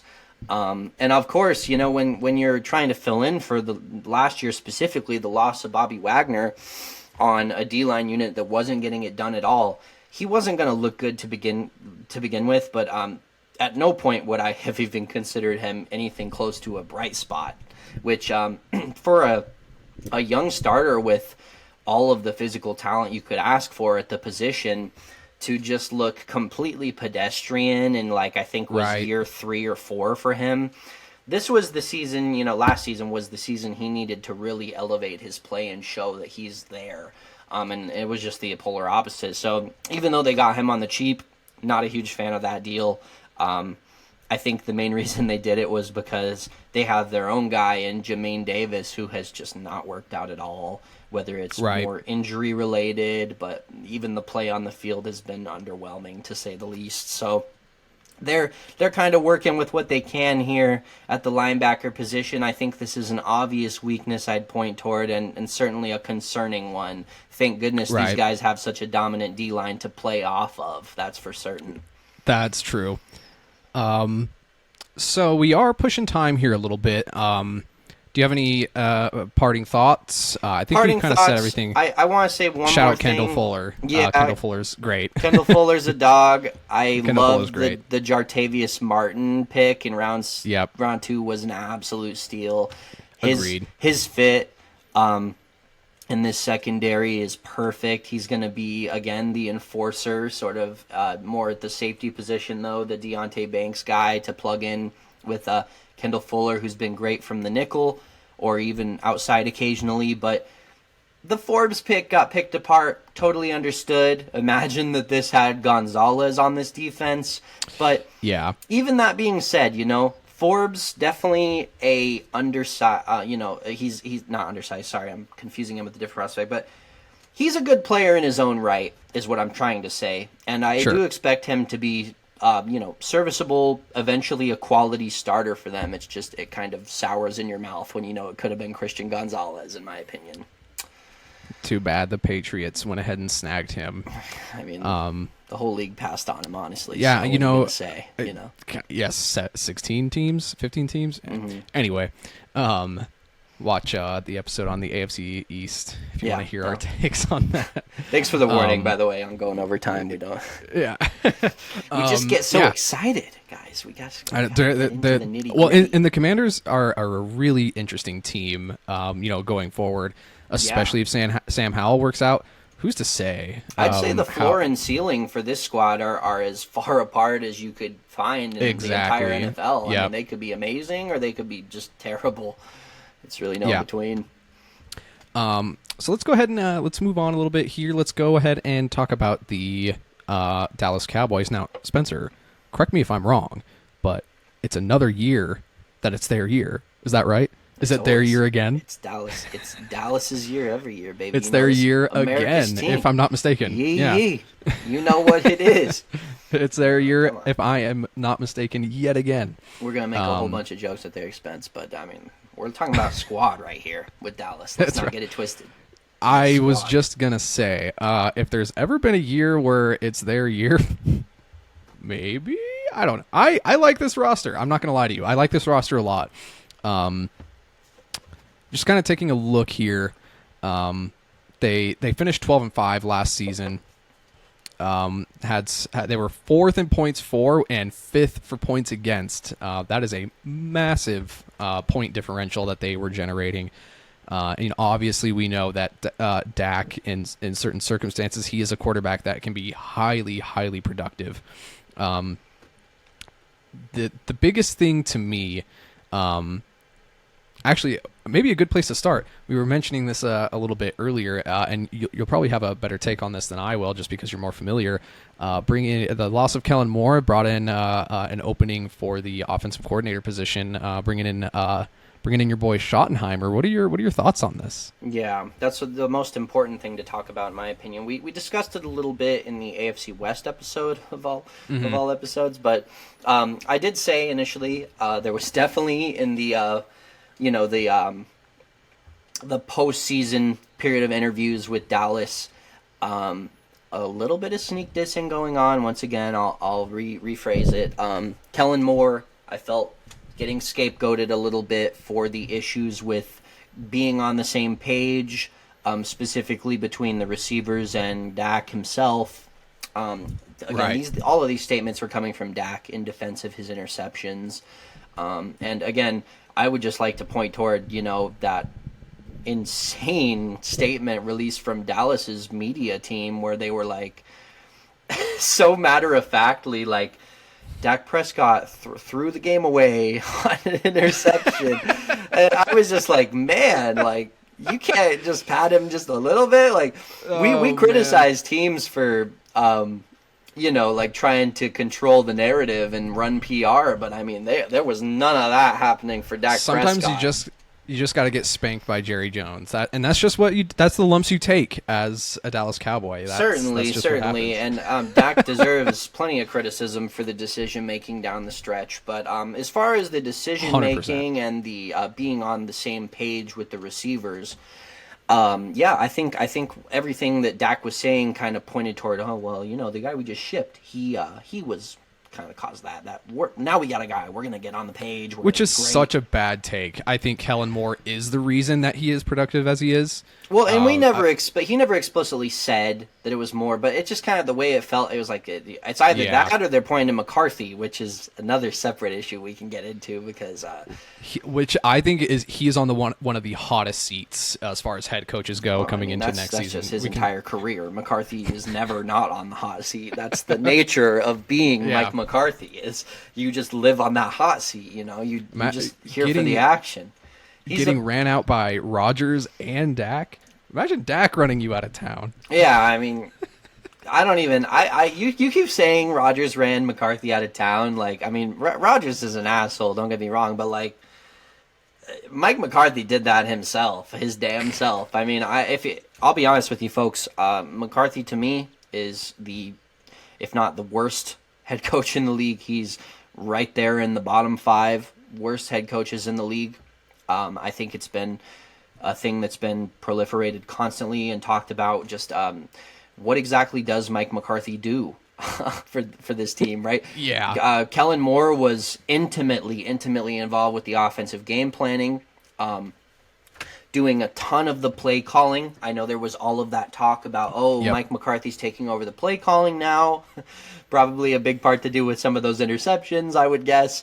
But, I show grace to a lot of guys. Mike McCarthy's had plenty of chances in this league, and I don't think he deserves any more grace. I think this guy needs to get out of the league. He could be maybe a coordinator somewhere, Right. maybe a quarterback coach. But I just don't think it's going to work with him as a head coach ever again going forward. And, I know, Ryan, I'm right there with you. I love this roster, but until McCarthy's out of town, I can't see them making any kind of deep run, to be completely frank, because again, this is what happens. It's the constant cycle with Dallas. It doesn't really matter who the coach is, I mean, guys get run out of town, and then they bring in a guy who's just as average or below average to me, and Brian Schottenheimer. That's the first guy we got to mention, like you said. Bringing Brian Schottenheimer in, it is worth mentioning. Russell Wilson had one of the best seasons of his career under Schotty, but it was constantly sort of talked about with Schottenheimer the lack of balance. There was a constant push from Schottenheimer to, get the ratio of pass plays to run plays up, and that didn't agree with Pete Carroll for obvious reasons. That was definitely a source of issue, and that was why they eventually let Schottenheimer walk, was because there was just a philosophical difference between the styles. But with Schottenheimer, he brings sort of an air raid-esque sort of spread offense to a team where, they're well-equipped to implement his scheme, I would say. They've got a lot of talent that they can spread all around, and obviously with a quarterback like Dak, he's very familiar with these types of schemes. I think, the more we kind of bring this in from a college atmosphere more into the pros, it's more and more rational of a way to play offense. But to me, it does cap you to some degree because you're going to have to eventually ask your quarterback to make pro NFL throws. And as talented as Dak is, I feel that every opportunity he's been challenged to do that, he's come up short as far as I'm concerned. And I think that's probably capped from just a lack of arm talent to me. I don't think Dak is the most physically gifted passer. For me, I think you can't look at this shoddy decision to bring him in as anything other than a downgrade, which is concerning considering we're trying to turn it around for Dak here. And do they have the guy to do that? I question. And it's such a bizarre ebb and flow that the Cowboys seem to have. It's either that like they have a really good coaching staff with a really lackluster roster, and then as soon as the roster gets good, then the play calling and management makes like bad decisions. Yeah, Jason Garrett was basically the same thing, just a lame duck head coach. Big clapper. Big clapper, that guy. But yeah, I mean, it's got to be like I'm thinking about this from Dak's perspective, right? That we have a very talented like offense. I know that I've had a very good year. I can be productive, and it's just like, come on, man! Like something's got to give. That like maybe like I just need to like let it loose a little bit and try to like get push it down the field and like win games. You know what I mean? And Dak Prescott, I think you were a good quarterback. I think you were a solid quarterback. I think some of those throws you would have had to been Mahomes or Justin Herbert to make some of them.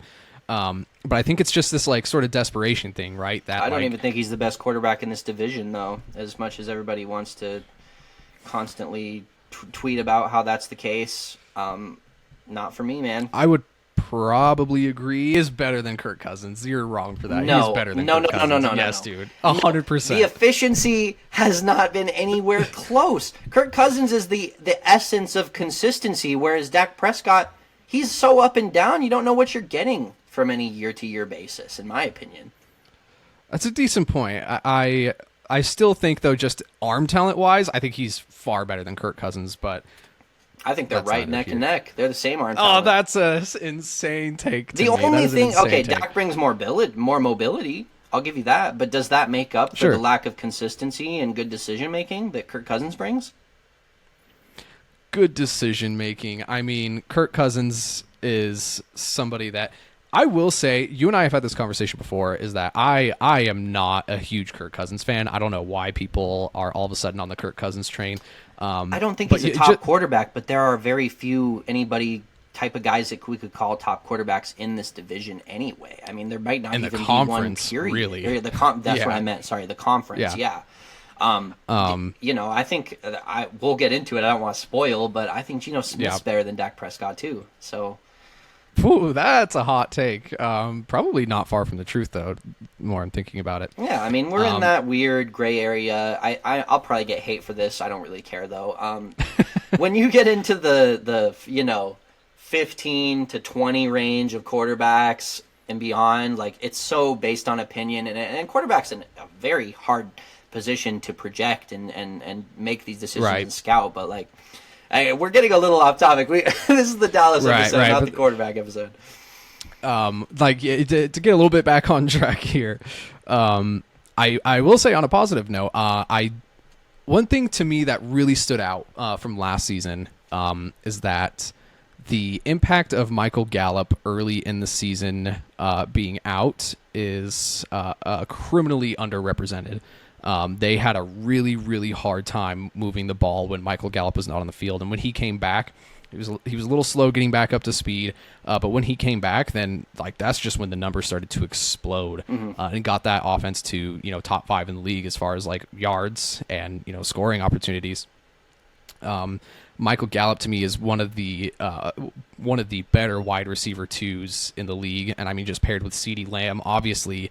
The guy is athletically special. He's great in contested catches, great at 50-50 ball. He is a menace in the yak game. I also really like that they brought in Brandon Cooks in the offseason to sort of give Dak that 1-2-3 trio there. I know Cooks is sort of making his rounds around the league here, but he's shown that everywhere he's gone, he can still produce. He's still got plenty left in the tank. And I think that, yeah, with Kellen Moore going over to the Los Angeles Chargers, Moore's offense was ranked 4th in scoring, even though Dak missed 5 games with a thumb injury. They still produced that much. And I could not agree with you more that with Mike McCarthy at the helm calling plays, I can't help but think that is just such a bizarre cap to put on a team that we know has the talent to produce at a really high level. That, to me, I just don't understand. That seems very much like a Jerry Jones decision to me. Yes. What isn't head-scratching from a Jerry Jones decision-making standpoint? But I don't get it, man. Let me just play devil's advocate a bit, right? So, let's just theoretically say McCarthy has nothing to do with the offense and they give it all to Shoddy. I think they are uniquely equipped to field a high-level Schottenheimer type of offense, the best version of what you can get with that, which, sure. the highest end of a Schottenheimer offense is pretty dang good, honestly. I mean, again, one of the most productive seasons of Russell Wilson's career, probably one of the only seasons where he almost got an MVP vote. Shout out Russ. Right. But more than anything, right, I would point toward the Brandon Cooks edition. That's a huge addition. I don't think Michael Gallup was ever a guy who was equipped to be a de facto wide receiver 2, to me. We might disagree on that, but more than anything... I disagree with you. Okay, that's fine. I think he'd be a low-end wide receiver 2 on most competent rosters, and for that reason, I think Cooks is great as an addition, and regardless of whether you think so, Cooks still fits into the mix great. Cooks is a phenomenal receiver. Yeah, from a Schottenheimer perspective, if you're going to come out and air it out every time and play spread constantly and, just kind of have your guys make plays, I mean, that's a great addition to have because, Cooks, he's 100%. still got some juice left. And depending on who you have, I think I still like Gallup as an outside receiver. I just don't necessarily like him as my number 2 receiving option in an NFL offense. I think he's a little bit better as the 3rd passing option. And that's where I get a little concerned. One more thing I'll bring up is Dalton Schultz's absence does really ring as an issue for this team because... I completely agree. Depending on whether Cooks can have a full season, he can be that number 2 receiving option, and then Gallup can remain the 3rd, which I felt was the case at the time. It was kind of the pecking order to me prior was Lamb, Schultz, and then Gallup, and I think that's kind of what you want. But I'm a little skeptical as to whether Cooks can give you a full season, and at his advanced age, is his efficiency going to drop off with that many snaps on his plate, playing the outside? So I will say maybe this, to your point, right? Mm-hmm. Like that even Gallup's most productive years were the years when it was Amari and CD. And those were his most productive years. So now that there's maybe another guy there that can take some eyeballs off, or that maybe create some more, mismatch opportunities, then maybe Gallup might even continue to play better. And I'll say this, like I said, low end wide receiver 2 to me, but highest of the high end wide receiver 3s if you can get Gallup in that role. Right. I mean, he's just a legit outside guy, very physical, just consistent. I like Gallup a lot. I'm sad that he was dealing with as much injuries as he was, but. Yeah, again, going back to the tight end position, I have very little faith that Jake Ferguson can do anything close to the level of production that Dalton Schultz brought. So that's a huge concern to me. I will give a quick shout out. The Luke Schoonmaker selection was a bit of a sleeper. Round number 2. Mm-hmm. Yeah. I wouldn't be surprised if that guy comes out and just takes Ferguson's jobs flat out.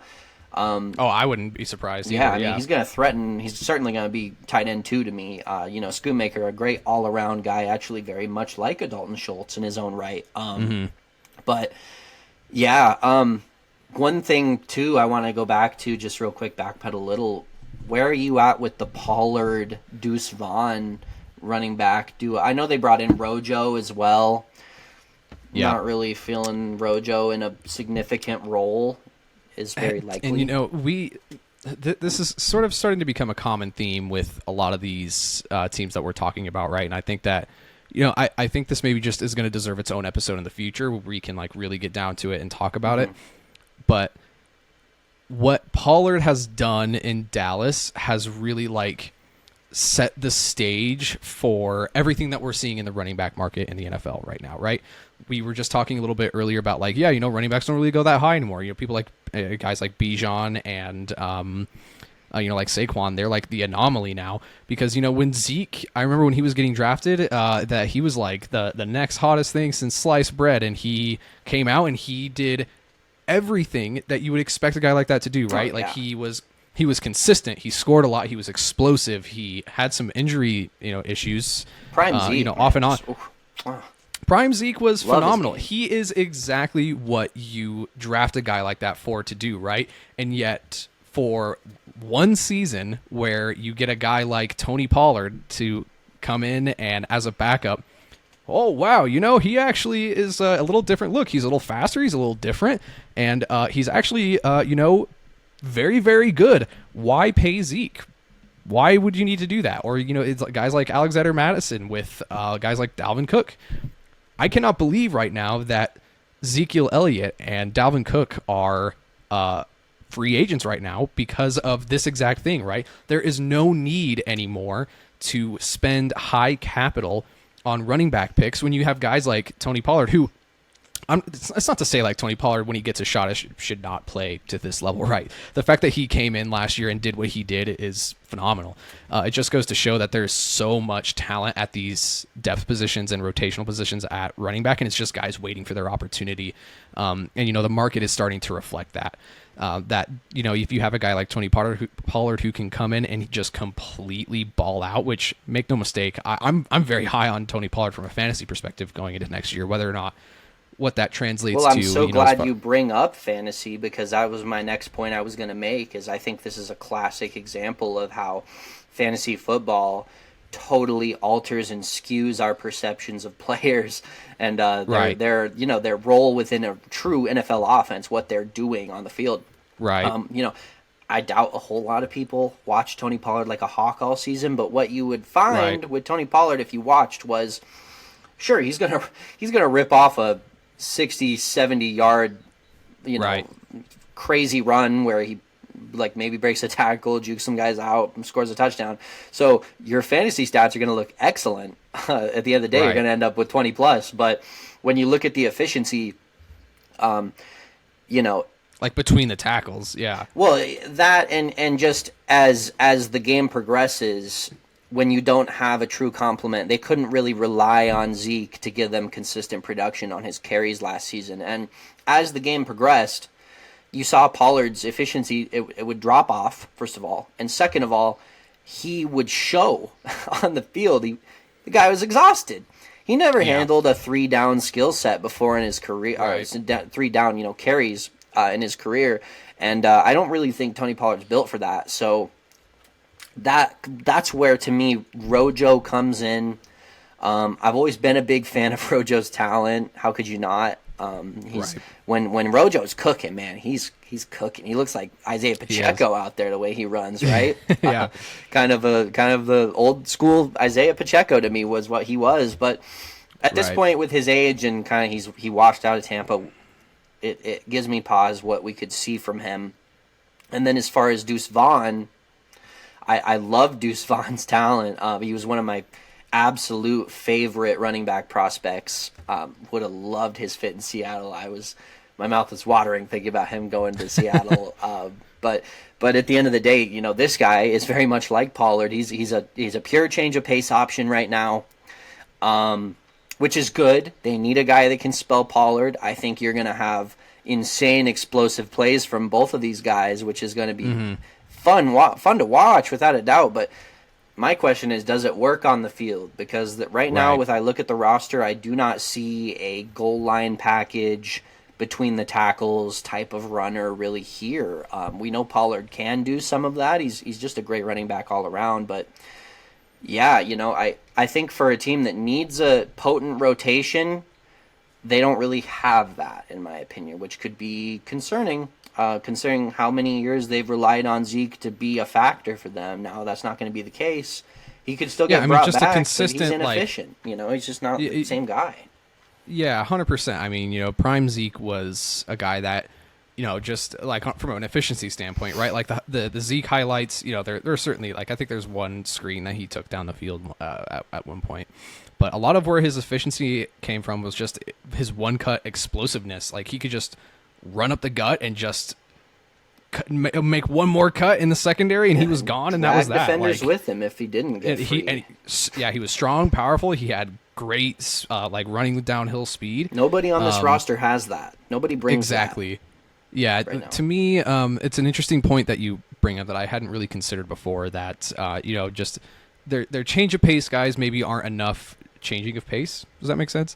I think that everybody is going to be insanely high on Tony Pollard just because everybody that had Tony Pollard on their fantasy roster last year feels like a genius now. Well, he's not. He's not a pure third down back by any means. No, Pollard he's not. is a legit running back, but is he a workhorse? No. Now that he knows going into the season that he's going to be, the workhorse, maybe there's an opportunity to condition and to coach that. Right? That would be awesome. I think that would be 100%. Sick if he comes 100%, in and just takes it all, man. That would be 100% sick.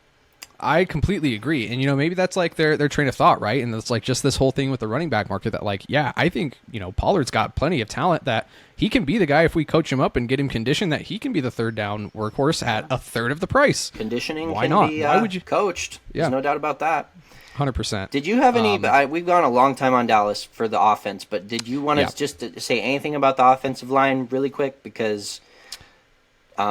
This is a huge factor to me. You've got a lot of aging veterans with Zach Martin. You got multiple players coming back from injury here. That's the first thing.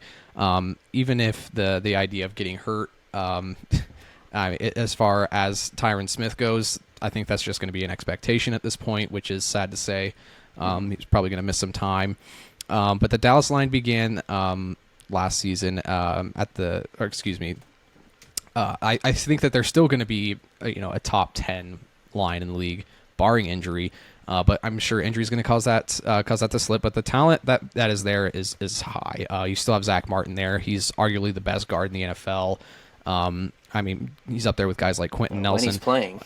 When he's playing, exactly. Yeah, he's great. When he's on the field, he's a dominant player at the position. It's just, to me, when that line falls apart, then everything else falls apart. When Zeke couldn't get the ball going, when Dak didn't have any protection, as it would be with most offenses, right? But exactly, like it's just a line that was, I remember 4 or 5 years ago, like easily the best line in the NFL. Yeah, like, there was just no arguing that. Those days are past, unfortunately. Those days are over, and I think that it's sort of like a clinging on to hope that there's a lot of these guys that are just going to end up staying healthy. Yeah. But overall, I think just on paper, barring injury, which is a big asterisk, it's going to be a really good offensive line.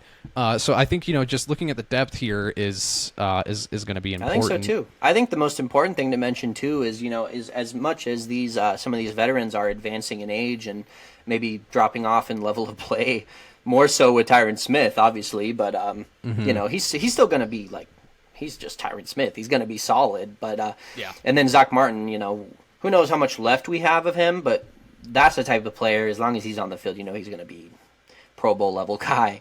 But they can probably, to me, just from my perspective, the perception I had of these guys coming out of college, particular Tyler Biadasz, they stole him a couple of years ago, 3 years ago maybe.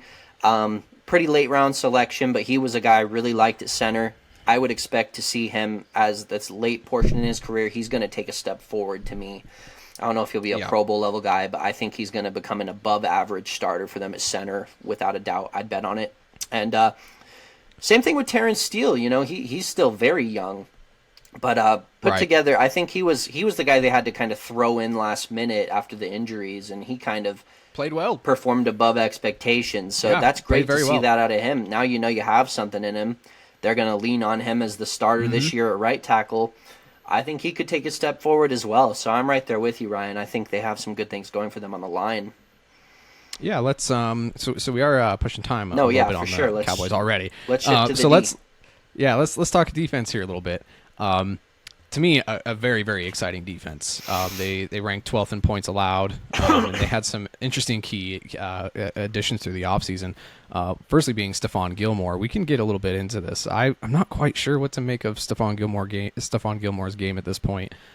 First round draft selection, Mozzie Smith, and as well as they lost Anthony Brown.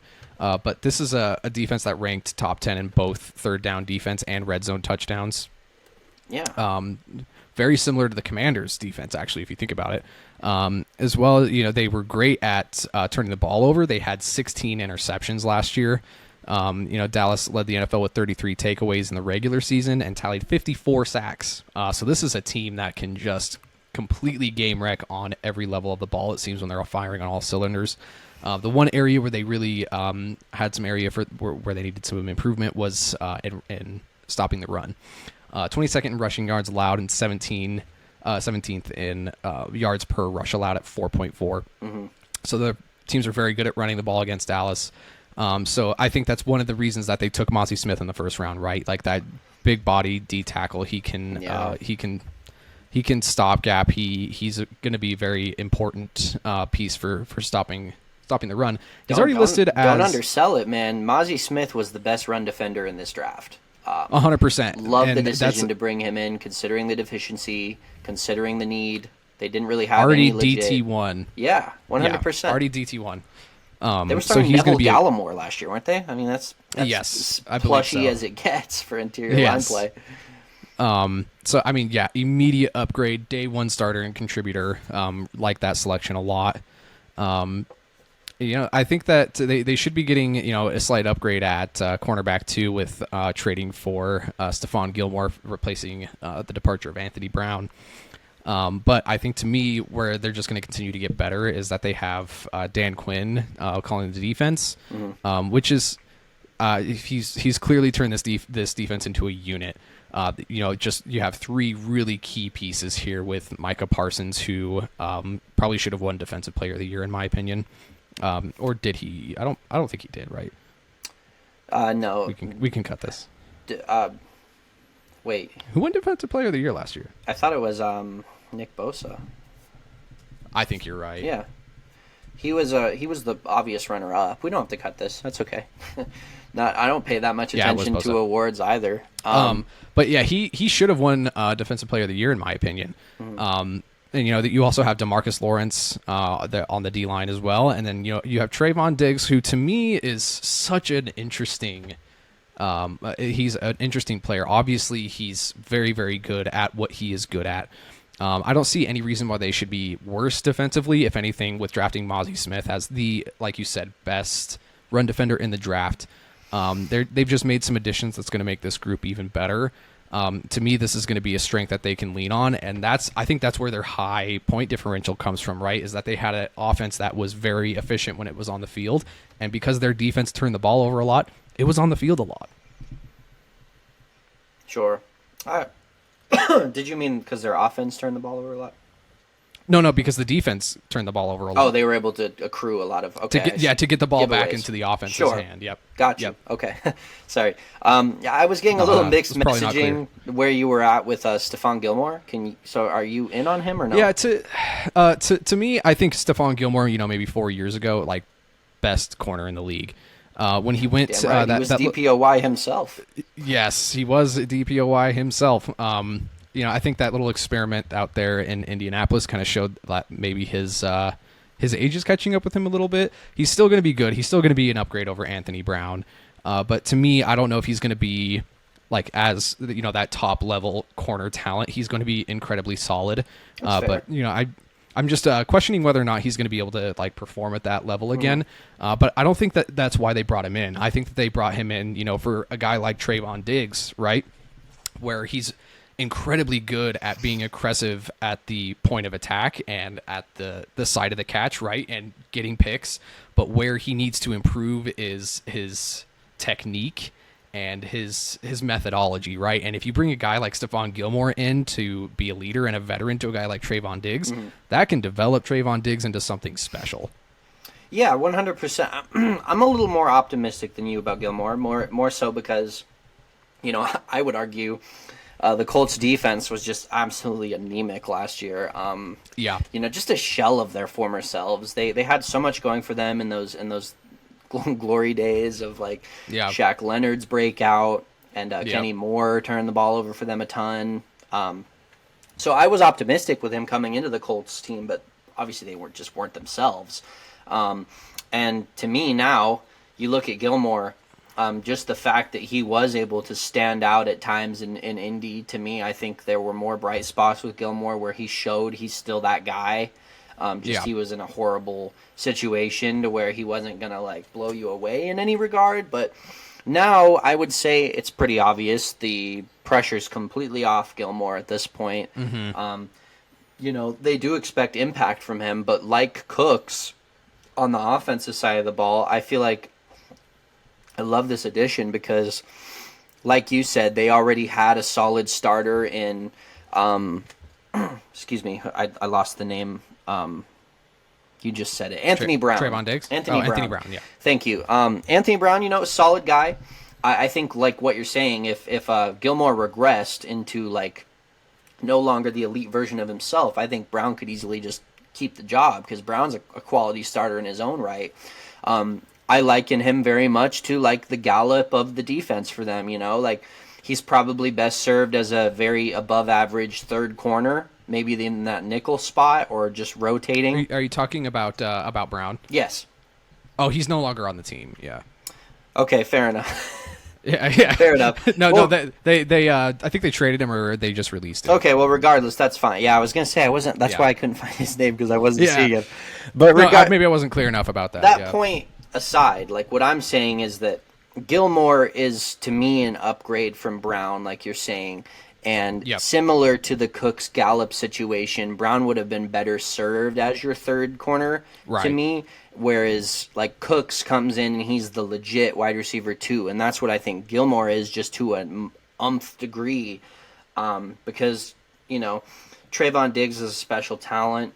I think the criticism on him mainly revolves around people hating Dallas as much as they do.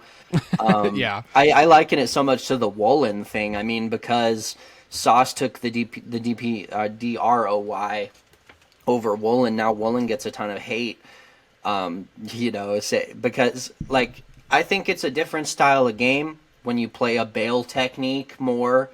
It's just a completely, and casual NFL fans, let's be real, they don't understand the difference between a true man press corner and a bail technique cover 3 corner. Right. It's just a completely different style. You're watching the quarterback mainly when you play that style versus with a Sauce Gardner type. You're really just locked in on the wide receiver reading their movement. I don't think one's more better. Marketable guys, the press guys. Certainly, I don't think one's better than the other. You're still on an island to some degree. You just and the whole safety help discussion. It's just so toxic to me. Like, these guys are all highly talented players. Trayvon Diggs, he has his moments, but again, the reality of the style of play I'm talking about, this position, when you do a bail technique, cover 3 style, you have to take risks. That's the only way it works, right? You're reading the quarterback. You have to step up when you think the time is to make the play. And I think, to liken it to Seattle, I have a lot of experience knowing about this stuff. Like, one of the biggest things in the lead up to the draft was with Carroll interviewing Witherspoon, grilling him on, okay, so this play, you took the risk, you cut the route right here. Why'd you do that? Witherspoon was able to unpack to him exactly why he'd made that read, made that decision to cut on the ball. And that's, to me, what Diggs brings. If you talk to Diggs, 100%. Any play where he gets burnt, he can break down for you exactly why he took the risk. It just doesn't always work in his favor. With Gilmore, he's got a legit running mate on the other side. They're going to be able to evenly distribute the safety help for either guy. Jaron Curse, he's a up-and-comer. He played really well for them. I think he's going to be great in support of both of those guys. And let's backtrack just a tad so I can get my thoughts on the front 7. I would say DeMarcus Lawrence is going to do his thing. Mozzie Smith is a huge addition again. And We'd be remiss if we didn't mention Micah Parsons as the absolute game-breaking My goodness. talent. My goodness. He is the only reason that I look at Dallas and say they can take this division somehow, some way, even with Mike McCarthy, Yeah. Head coach. And it all really revolves around Dan Quinn. Once again, like you said, Dan Quinn's such a great coordinator in the sense that when he sees special, he recognizes it and he designs around it. And he's not afraid to go and give those guys special attention, right? I mean, this was a massive part of the LOB, just that personal touch that Quinn has on guys with that fire inside of them. And outside of just unbelievable physical talent with Parsons. But, I wanted to say... got that dog in him. He's insane. He's insanely good. Yeah, I saw that video where him, CD, I believe it was, and Deuce Vaughn were running like touch and go style, like back and forth kind of suicide type of things. And you won't believe it, Ryan, but Parsons was neck and neck with these guys. He was running. I believe it. I fully believe it. Fucking neck with Deuce Vaughn and CD Lamb, some of the twitchiest, just unbelievable. Parsons, he's a game breaker. He's one of the best in the league. If not the best. He will be a defensive player of the year before his career is over. He is absolutely the highlight of this defense. The fact that he hit on a level that they do it from day one. I remember even watching. Can't remember if it was Hard Knocks or if it was like the Amazon version of that. I can't even remember what that show. I think it's called All or Nothing. He was just special from day one. Mm-hmm. He was just that dog. He loves being on the football field because he knows that that's what he's best at. Lives and breathes it, man. Yeah. Like that from that day on his first preseason game, and he was calling up to Dan Quinn. He's like, "Let me get one more," and Dan Quinn's like, "No." And let me say this too. I mean, factor in also that Leighton Vander Esch is returning. Yes, with Leighton Vander Esch coming back, if he can get back to form and he's flying around knocking dudes' heads off, you already have Jabril Cox coming in for, I believe this would be his second season. Jabril Cox and these guys, they're just. Jabril Cox is like one of the tweeneriest of tweener linebackers, to where the speed surrounding the elite pairing of Parsons and Lawrence, like all they needed was that space eater. But Mozzie Smith is such a special run defender that, man, like I look at this defense, like even if the offense is a complete dumpster fire, this team can get to 10 wins, in my opinion, because this 100%. Offense is just going to lock everybody down. Well, and this defense, I think they are just a demoralizer. I remember there was a Saints game that I was watching like 2 years ago. It was maybe even the no call year where they had some of these pieces that were still that were on the defense still, and it was like flying high. Saints were like, I don't know, they were like 11-2 or something like that. Like they were playing very, very well, and they went into Dallas and they only put up 9 points. And I remember just like how they could just fly across the field. They, like you were saying, could not get the run going, and anywhere that we were trying to throw was just locked down. And especially with Van Der Esch out there in the backfield just being a complete maniac, he can play sideline to sideline. Like this is a defense that can demoralize a team very, very quickly. And a big part of that comes from even the depth too. We need to mention, Dante Fowler's in the rotation. They got Hankins on the interior, still a quality player. They drafted Fehoko. He's going to be in the mix. Malik Hooker's Malik Hooker. We have to mention him in the secondary. I mean, they have quality depth to go along with, and that's where, to me, like you said, that's where the just like totally demoralizing aspect comes from. Because like even the guys they rotate in can do things for them. DeMarvion Overshone was a guy they drafted too. Yes. He's a downhill thumper. I mean, he's gonna be great for them on early downs. He probably won't start, but they know what they want to do with their talent pool on this side of the ball. Thank God they kept Dan Quinn, right? I mean, 100%. He could have easily 100%. walked for a head coach job, and then you're losing Kellen Moore and him. What is McCarthy gonna do then? He might get outright exposed at that point. To me, 100%. Couldn't agree with you more. Interesting, very interesting stuff there. Yeah, 100%. All right. So let's get into the one we've been waiting on here, Ryan. We're talking about the Philadelphia Eagles here. The team, as a Seattle fan, this team strikes fear into my heart, frankly. I think Same. Not to spoil NFC West episode, but I think Seattle's right there with a lot of teams right now. They're going to be vying for a potential deep playoff run if things go the way we think they could. But any team that's contending for, it goes through Philly. yes, this is the team you're looking at, and it keeps you up at night having to play this team at any point in the playoffs. But to get into it, right, first thing we have to mention right off rip, because we already know how great Philly is. I mean, they went to the dang Super Bowl. This draft class, I'm not going to undersell it to you, Ryan. I mean, just a quick round of applause for Howie Roseman. Give it up for Howie. When I say masterclass, I don't say that lightly. I genuinely look at this draft. I think this is, of all of my years watching the NFL, obsessively going over prospects of the draft, this is the most unbelievable talent pool to inject into a Super Bowl roster I've ever seen. Probably the best draft class I've ever seen for a single team, period. Let's remind ourselves, they did have 2 first-rounders. If you took away the second first-rounder, this would still probably be in that vicinity. Yes. But, so we won't get into the defensive additions off too much, because obviously that's most of their, picks were on that side of the ball. But what I could start with here is, protection is the name of the game for the Philly offense, and they have been nothing short of prolific on the offensive line. That's where it all starts. They were able to select Tyler Steen, who I think from day one, I think I would expect him to be the guard starter, probably, unless they bump someone else up that I'm not familiar with. Maybe they flip Cam Jurgens over to that spot. Regardless, I was going to say Cam Jurgens, 2022 draft pick. Even I think that he's going to be able to step in and fill that void nicely. Right, and at the end of the day, Dickerson they've got at the left.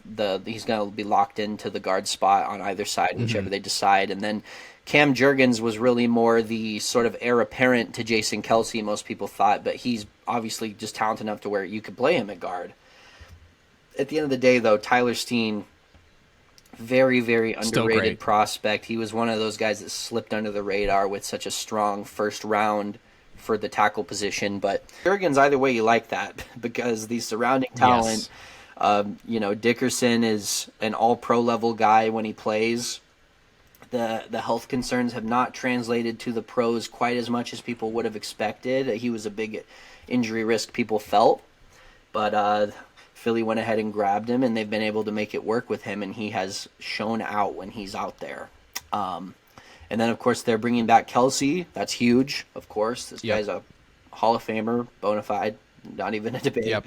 And then Lane Johnson. That's the one position there's a little tad bit of concern for me. I think that's where Tyler Steen's pick is most important. Not in the sense that, Lane Johnson's not going to be great when he plays. Of course he is. But his injury history is one which I would have a pretty significant level of concern with as compared to Dickerson, just because, Lane has missed a lot of games. Thankfully, the last season he basically played the whole thing, and I wouldn't. Yeah. It's difficult to say if he'll ever do that again. That might be the last year of that we could see from Lane Johnson. I mean, I'm never rooting for it necessarily, but that's always the thing you bring up with Lane. And the fact that they were able to grab Steen, that's huge. That's going to be massive to have him in the fold to play if Lane's gone. But did you have anything else you want to talk about with offense? Yeah, just to touch on Lane Johnson here. Even though he has missed a little bit of time, to me he is the standard to which all tackles in the NFL should be held. He is, I believe he's making a move over to the right side this year, I believe. But just wanted to put this out there that the last time that this man allowed a sack in the NFL was in 2020. He has not allowed a sack in 2 years. And just that stat alone, when that's the thing, right? We were talking about, Jason Kelce, he is a bona fide Hall of Famer, no doubt about it. He's not even the best offensive lineman on that line, which is crazy. Unbelievable. Yeah, I mean, I'm not trying to downplay his talent. Like when he's out there, he's amazing. That's why you keep him around, even with the injury risk. But I do have my hesitations to think that he can do what he did last season and play every single game. And I think that's where the Steam pick comes in. You know, it's like perfect value for him, perfect fit. That's really the story of the draft for them. But the other big changes we can obviously just quickly address: A.J. Brown, Devonta Smith, Quez Watkins. That's possibly the best wide receiver trio in the entire league, barring the Bengals, potentially. Right. Certainly up there. But to me, the shifting around of the running back position is always very interesting for Philly. I mean, you know, they love their rotation of backs. They're going to bring Swift in there for the draft pick, which, again, only adds to the jaw-dropping haul they received in the draft when you consider they brought Swift in as well with one of those picks.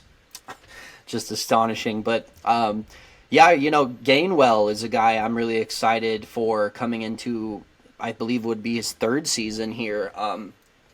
You know, he's not going to ever be a factor for fantasy football. Like, you can kiss fantasy football relevance goodbye with the Philly run game for the most part. You can't project it. But all of these guys bring something special, you know, from Penny to Gainwell to Swift. There's a lot you can get. It's a legit 4. We didn't even bring about Scott. Yeah, we got to talk about Scott too. But, you know, Gainwell, he kind of does the thing that nobody else on this collection of guys does, which is he catches the ball very consistently. Yes. And that's huge for them. You know, they like to implement that.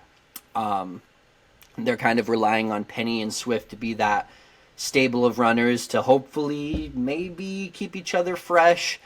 I'm a little hesitant to believe that's possible. I mean, as much as I love Penny's talent and Swift's talent, of course, these guys are tantalizing when they play, but they've been made of glass since they entered, and now you got two guys that are like that. The good thing is, like you said, they do have reliable backs like Gainwell and Boston Scott to lean on when those guys are out of the lineup, and then the other thing to mention is Jalen Hurts' presence from a mobility production standpoint. That completely offsets any risk as well. So 100%. You have to kind of pull back your level of concern. Like, I don't know how much concern I can truly express. I mean, even if those guys both get injured, they're well-equipped to deal with it, right? I mean, just taking a look at the depth chart here, they've got the best quarterback in the NFC, I would say. They have, like you said, the best, if not the best, top 3 wide receiver room in probably the best in the NFC and probably top 3, maybe the best in the NFL. And they easily have the best line in the NFL. Like, this offense is just a tear, and we're not even talking about the defensive side of the ball, but my goodness, man, like, this is just a team that is just going to go down as a Howie Roseman masterclass, as you said, like, continuing into the future, because not only that, but like, just their depth. I think that they could legitimately start all of their second string options and win 8 games. Do you know what I'm saying? Like, it's insane. 100%. Like, their backups could be like a decent enough offense in of itself. I like the Marcus Mariota addition for the backup spot. Like you said, you know, if you in a pinch, you got him to come into play. I mean, he can not replicate, but he can imitate Jalen Hurts' play style extremely well. I think that's a very smart decision on Howie's part to, like, get a guy in there that can, like, be very similar to Hurts. The offense is going to be the same. They don't have to necessarily, like, back the play calling up a whole bunch if they put Mariota out there. Outside maybe the deep throwing a bit, sure. But I like that decision. And then the other one I would say was Olamide Zaccheaus. He was a guy that I think kind of got overlooked to some degree with Atlanta, but anytime he, you know, played and was thrown to enough, I mean, they didn't throw much on that offense, but, you know, Zaccheaus found ways to be productive in Atlanta, and now you're asking that guy to be your 4th receiver. I mean, that's a nice little depth signing there. I like that a lot. The tight end spot, something we must bring up. Another under-the-radar signing was Dan Arnold, you know, a guy who managed to stand out a little bit with his time with Jacksonville. They always like to have a legit backup there, with back to the Zach Ertz days where Goddard was the backup. Now Goddard's an excellent option for you there, and Dan Arnold can be a great backup in that same kind of role, I like him as a player as well. Was there anything else? I don't know. I mean, is there much to say? What else what else can you say, really? Like, my goodness. Just touching on the Swift and Penny acquisitions. Yeah. I like these a lot. Like, this to me is like just low risk, high reward investments, which is just like how Howie Roseman like builds the team, right? Like, there's a reason that it seems as if the whole team is structured around this idea that like, oh, well, we have like one of the best talent groups, like most talented groups right now. And I think that's the idea of team building, right? You get a position group that is just obscenely talented, and then you get guys that you believe in, whether through the draft or through free agency, that maybe need a second chance. And you get them with a position group like that, and then all of a sudden when it's time for them to move on or to retire, if they get hurt, whatever need be, they've got the best talented guys in the league right there to just like show them a way, teach them a way. Like what you were saying, like with Dallas Goedert, he's like no slouch at the tight end position, and he was like the backup option, not even close to a slouch, to Zach Ertz, who was no slouch as a tight end in his own right. And now Dallas Goedert more volume, he could be a Pro Bowler right now. 100%, and that it could very well be the same thing. Bringing in Dan Arnold, they've just got a really, really beautiful cycle here of like having top level talent at the starting positions, and then like you bring in guys that are like really, really high upside, and because the talent level is so good at the starting positions, those guys develop incredibly quickly, and they develop into just really, really good players. Not even mentioning the culture of mentorship that occurs between the backups. I mean, Jason Kelsey's the greatest example. I mean, from day one, he acknowledged Cam Jurgens is my replacement. I know that. I'm going to pour all of my knowledge into this guy. Yes. And I would expect the same probably was the case between Ertz into Goddard. And to a lesser degree, maybe in the wide receiver core with Quez Watkins, probably picked up a lot from some of the guys they had in. He's been on their team for quite a while now.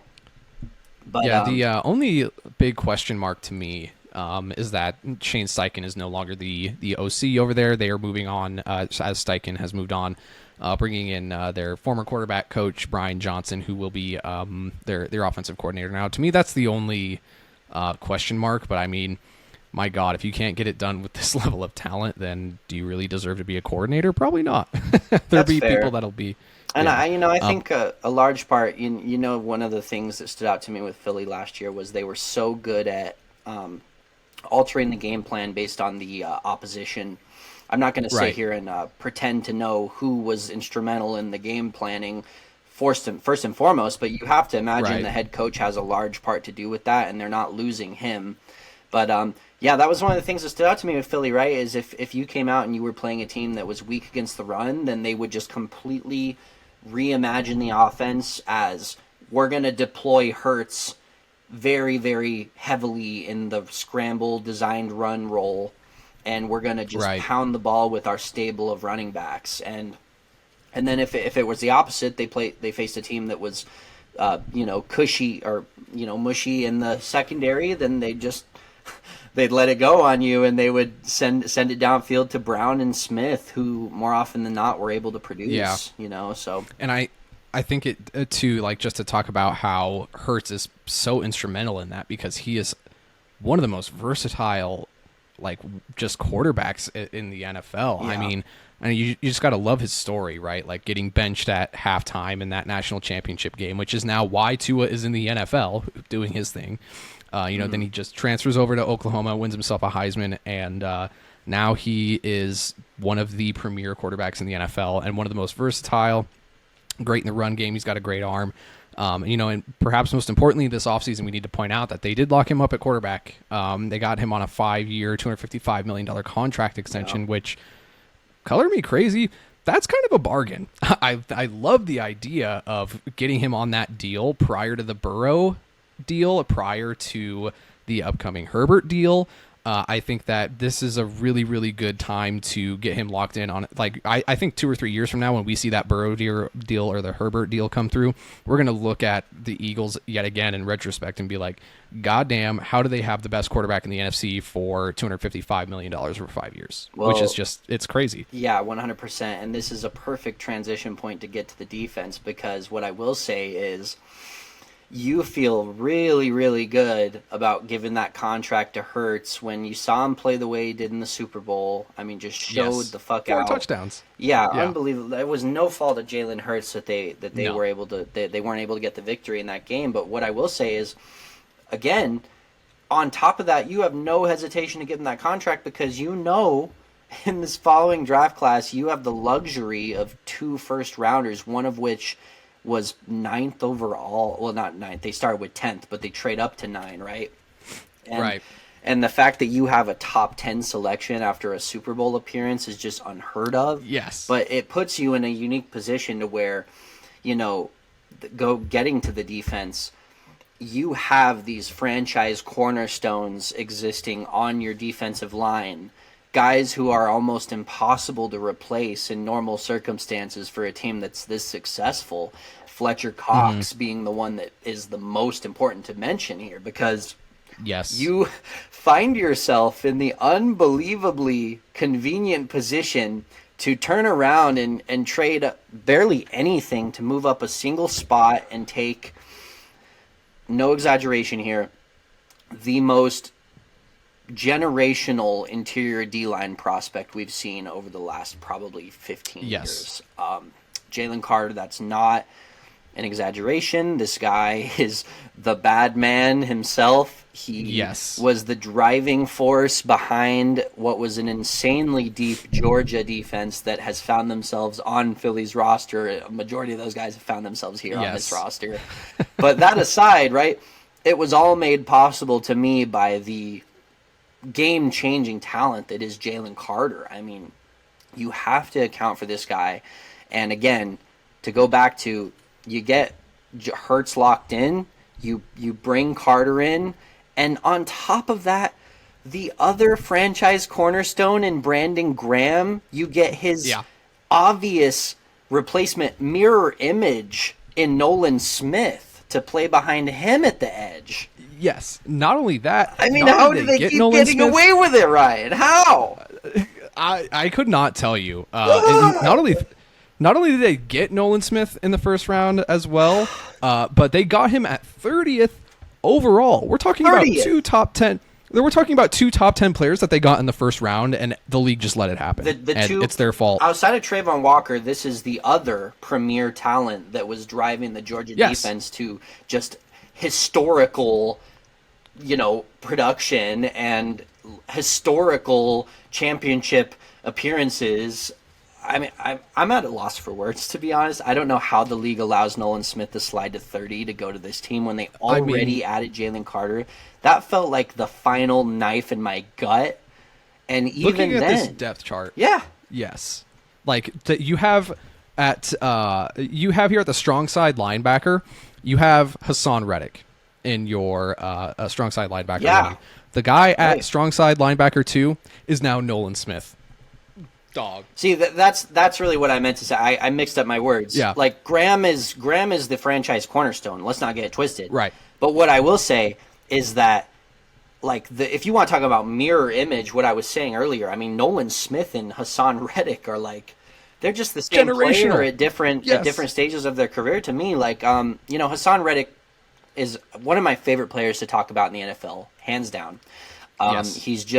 He's completely altered the way we look at the D-line position in terms of, like, there was the 3-4 edge, so to speak. Yeah. And for a long time, we didn't think that the off-ball linebacker skill set could, like, translate to the edge grouping of players. That, like, there's a clear divide.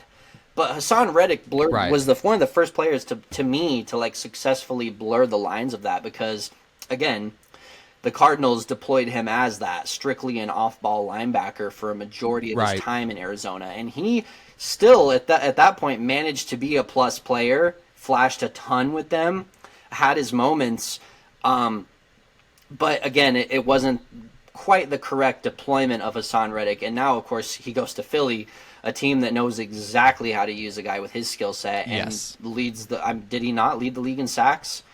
I believe he did. I believe he did. If not, he was right up there. And was just the biggest problem on the Philly defense by far in terms of just production, right? Like the guy getting you on the ground 16 was Reddick. sacks on the year. And I think the reason being was, Reddick's the fastest guy on this team. So of course, if he comes unblocked or he beats his man, of course he'll be the first to the quarterback. Of course Right. he's going to have all the sacks because he's just an absolute lightning bolt off the edge.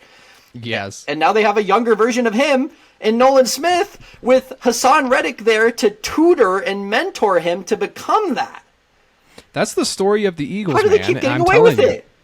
I'm telling you, like, it's like what Howie Roseman's been doing here, right? Is like, I remember one time I was having a conversation with somebody about Amazon, right? And just how much money they have, right? Like just their market cap. Okay. And just like thinking about like, my God, like when you're a company like Amazon, what do you do with all of that money? And somebody like just turned to me and they bluntly said like, you change the course of business. And I feel like to me, what Howie Roseman has been doing here in Philadelphia is the rhythm that they have gotten here, right? Where you have just such phenomenal talent at one level, Well-oiled and the way that machine. a well-oiled machine to where if you were just a drafting savant like Howie Roseman, then you can get that top level talent to just replicate and rinse and repeat and rinse and repeat. And that's how they keep getting away with it, to answer your question. And the way that they're doing it, man, and like the success of Jalen Hurts, like they very well could be changing the course of how NFL teams are constructed, because this to me is the ultimate like success of what it means to team build and what it means to draft, what it means to develop talent. You just can't. I mean, there's not much more you can say than that. Yeah. And I mean, it just was their all defense. built. It was all built on the basis of what we've talked about a ton, which is going cheap and going young at quarterback and not backing yourself into a corner to where you have to pay max money to maybe what they would have been having done with a Carson Wentz. But they said, no, Yep. we're not doing that. We're taking the risk. We're going to let Wentz go, get that draft compensation, and we're going to go with Hurts. We believe in Hurts. And it's paid dividends. But, going a little further on the defense, I wanted to touch on a few more fits from the draft that I love for them. Yeah. It just keeps spiraling. It gets worse and worse. I was losing my mind watching this. But again, Sidney Brown is a guy I have to mention in round 3. Yeah. Sidney Brown was my favorite safety of this draft, period. Just flat out. Just period. Yeah. The Illinois secondary this year was the most fun watch in college football. If you didn't watch it, I feel very sorry for you. This is the LOB of college secondaries. We're talking about Witherspoon at corner, of course, Jartavius Martin, who we mentioned in the Washington breakdown. We didn't give him enough of flowers, but like I said, this guy is a Cam Chancellor-esque hitter. He's just, again, a dog. And then we get to Sidney Brown. My comp for Sidney Brown, agree or disagree, was, if you recall, with the 49ers, they had this breakout player at their safety spot named Talanoa Hufanga. And I think Sidney Brown has all the shades of Hufanga's game, just more polished coming out of college. I think, you can bet to me that Sidney Brown is going to start at safety for them. They lost Chauncey Gardner-Johnson. Yeah. And with that, he might already be the best safety on the roster, period. Right. And the loss of Gardner-Johnson, the thing with it is that he was so versatile and that he's just such a unicorn of a DB talent to where he can be very, very aggressive in run support. He's got amazing ball skills. He can man up Great in well. zone. He plays great in zone. Yep. I mean, he does everything.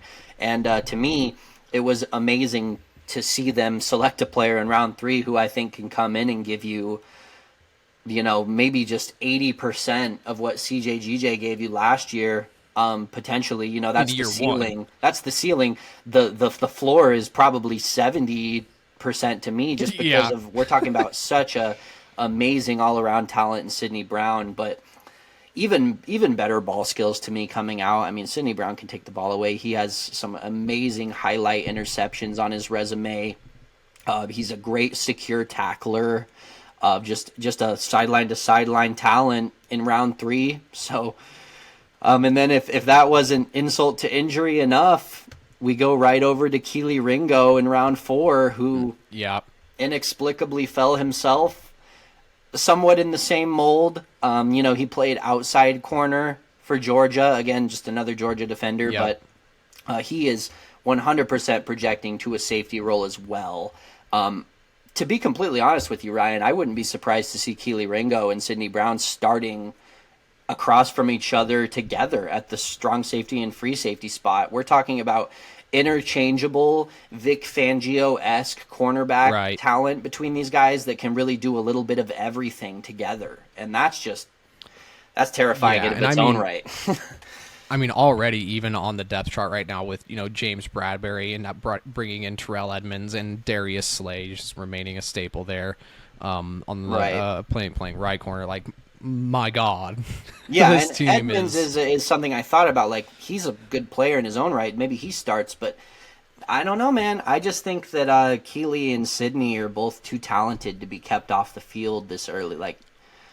And I mean, to your point, they are phenomenal at developing their talent. So it would not surprise me if somebody, with their type of skill set, does end up ascending. And, especially, you never know what happens with injury. If a guy gets out there and balls like that, they may just win the starting job overnight, You know this, going back to the days, Ryan, of, players like Jalen Mills and I'm spacing on the name, like White Cloud or whatever his name was. I can't remember. They had a really his last name had Cloud.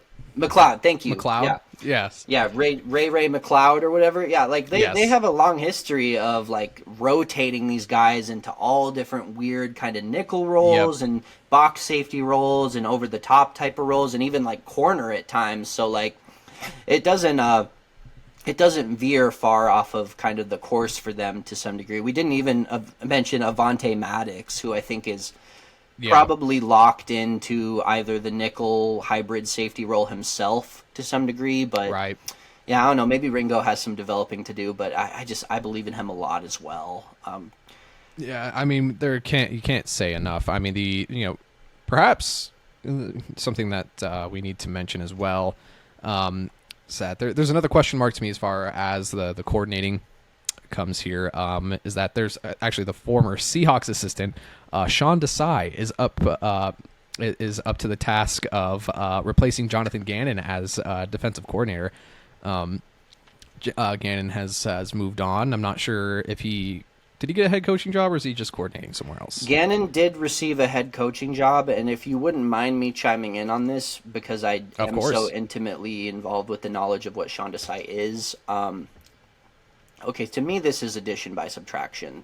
One of the hurdles that Philly had to kind of get over to get to the Super Bowl last year was actually Gannon to me. To some degree, they were really dominant at times, without a doubt. He did a good job, but like you said, if you don't do a good job with this talent on the defense, then what are you doing? I mean, you have Jordan Davis, Fletcher Cox, Josh Sweat, Graham, Barnett, Reddick. The list goes on and on. But to me, his propensity to take the foot off the gas at times, Gannon particularly, was bit head scratching, getting very conservative in your play calling down the stretch. Mm-hmm. I think the pressure to kind of lock away victories and kind of burn clock a little bit more, it led him to take the defense out of its mentality of what it does best, which is you got to attack with a defense like this. And I feel like Gannon kind of pulled them back somewhat. He pulled the reins too much to me. Took the foot off the gas a little too much. Sean Desai, interesting case. He's a guy that shared defensive coordinator responsibilities with Clint Hurt, who was a first-time defensive coordinator. If you recall, Seattle was transitioning to sort of a foreign to them, up to that point, 3-4 scheme, Vic Fangio style-esque scheme. And, Clint Hurt kind of a front seven, D-line specialist type of guy.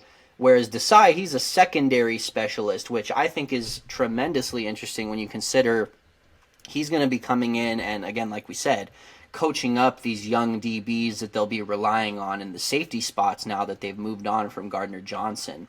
And so, like, guys like Sidney Brown, Keely Ringo, even Terrell Edmonds, he's still pretty young, Avonte Maddox as well, they can all tremendously benefit from Sean Desai. And to me, like, if you look at, I've talked about this before, the tenets of a Fangio defense, right? What do you need? You need dominant interior defensive line play. You need hyper athletic, all around, free flying safeties that can do good in run support, do different types of pass coverage, and also take the ball away, have good ball skills. And to me, you look at this roster, they have absolutely all of that. They even have the athletic linebacker play that's sort of another need for this type of defense, and they're going to bring back Nakobe Dean. Hassan Reddick, he can bail off and play coverage at times. They like to back him off at times and do that. So to me, like I said, addition by subtraction, bringing sort of very hyper-aggressive Fangio principles to the Philly defense is going to take away all of that backing off the gas pedal that Gannon was doing. And I think you could see Philly come out and redefine themselves again as leaning into their defense once more, being hyper-aggressive. And it's an offense, like we said, that doesn't even need the break of the defense just coming out and attacking, is going to already have that. They're going to get even more opportunities because this defense is going to take the ball away as much as it probably will implementing that scheme. Again, this is projection, but that's the way I see it. That's what I think. A very, very scary thought indeed. Not enough good things to say here about this team. R.I.P. NFC. Well, I think it's a good time here to transition here into our picks for the division winners. I don't think it's going to come as any surprise. Right. You're taking Dallas, right? Dude, I'm taking Brian? the Commanders. Are you kidding me? Commanders clear. Oh, of course. What am I thinking? Eagles are going to be the number one seed in the NFC. I have no trouble saying that with confidence. The entire conference runs through them as long as Jalen Hurts is going to continue to play at this level. There's just not much you can do, frankly. I mean, when you draft like this and you team build like this and you have the culture that they do, good luck everyone else. That's what I'll say. Yeah. Fair enough. To pile on, last thing I'll say, right? When you're a team with this much unbelievable starting talent as they have just in their starters, a draft like this where you add, once again, I'll go through it, Sidney Brown in round 3, Keely Ringo, Moro Ajamo in round 7. He was an underrated interior defender. Like, just if you don't believe us, go look at the depth chart. The second and third starters for this this defense and really just the whole team, it'll blow you away. And that's really what it comes down to, right? Is you're already so dominant from the starter perspective, but the fact that they can rotate and, as you said, be a well-oiled machine and get almost identical production from their rotation as they can their starters. I mean, what are we even talking about here to me with Dallas? Micah Parsons is one hell of a freaking player, but you saw from his reaction on draft day in that live stream, he was at a loss for words. He could not believe what Philly was bringing in already. And, hell of a player in Parsons, but he can't do it alone. True. Take it Philly. Philly no easily. Well, Spencer, this was an incredibly fun episode. I'm excited to see. This is a really interesting division to me. Like this was a division last year that was like way more competitive than I ever expected. Particularly from I loved that the Giants were able to upset the Vikings after their like 12-5, 13-4 season. Just as a Saints fan, you love to see it. I love that. But yeah, this is an incredibly interesting division. I would not be surprised if we saw multiple teams from this division making the playoffs. I mean, yeah, it's a great time to be an Eagles fan. I'll just leave it at that. 100%. I mean, to say one more thing too, like I think the idea that these guys, they came into college together, they balled, they won national titles, they were perennial contenders at that level.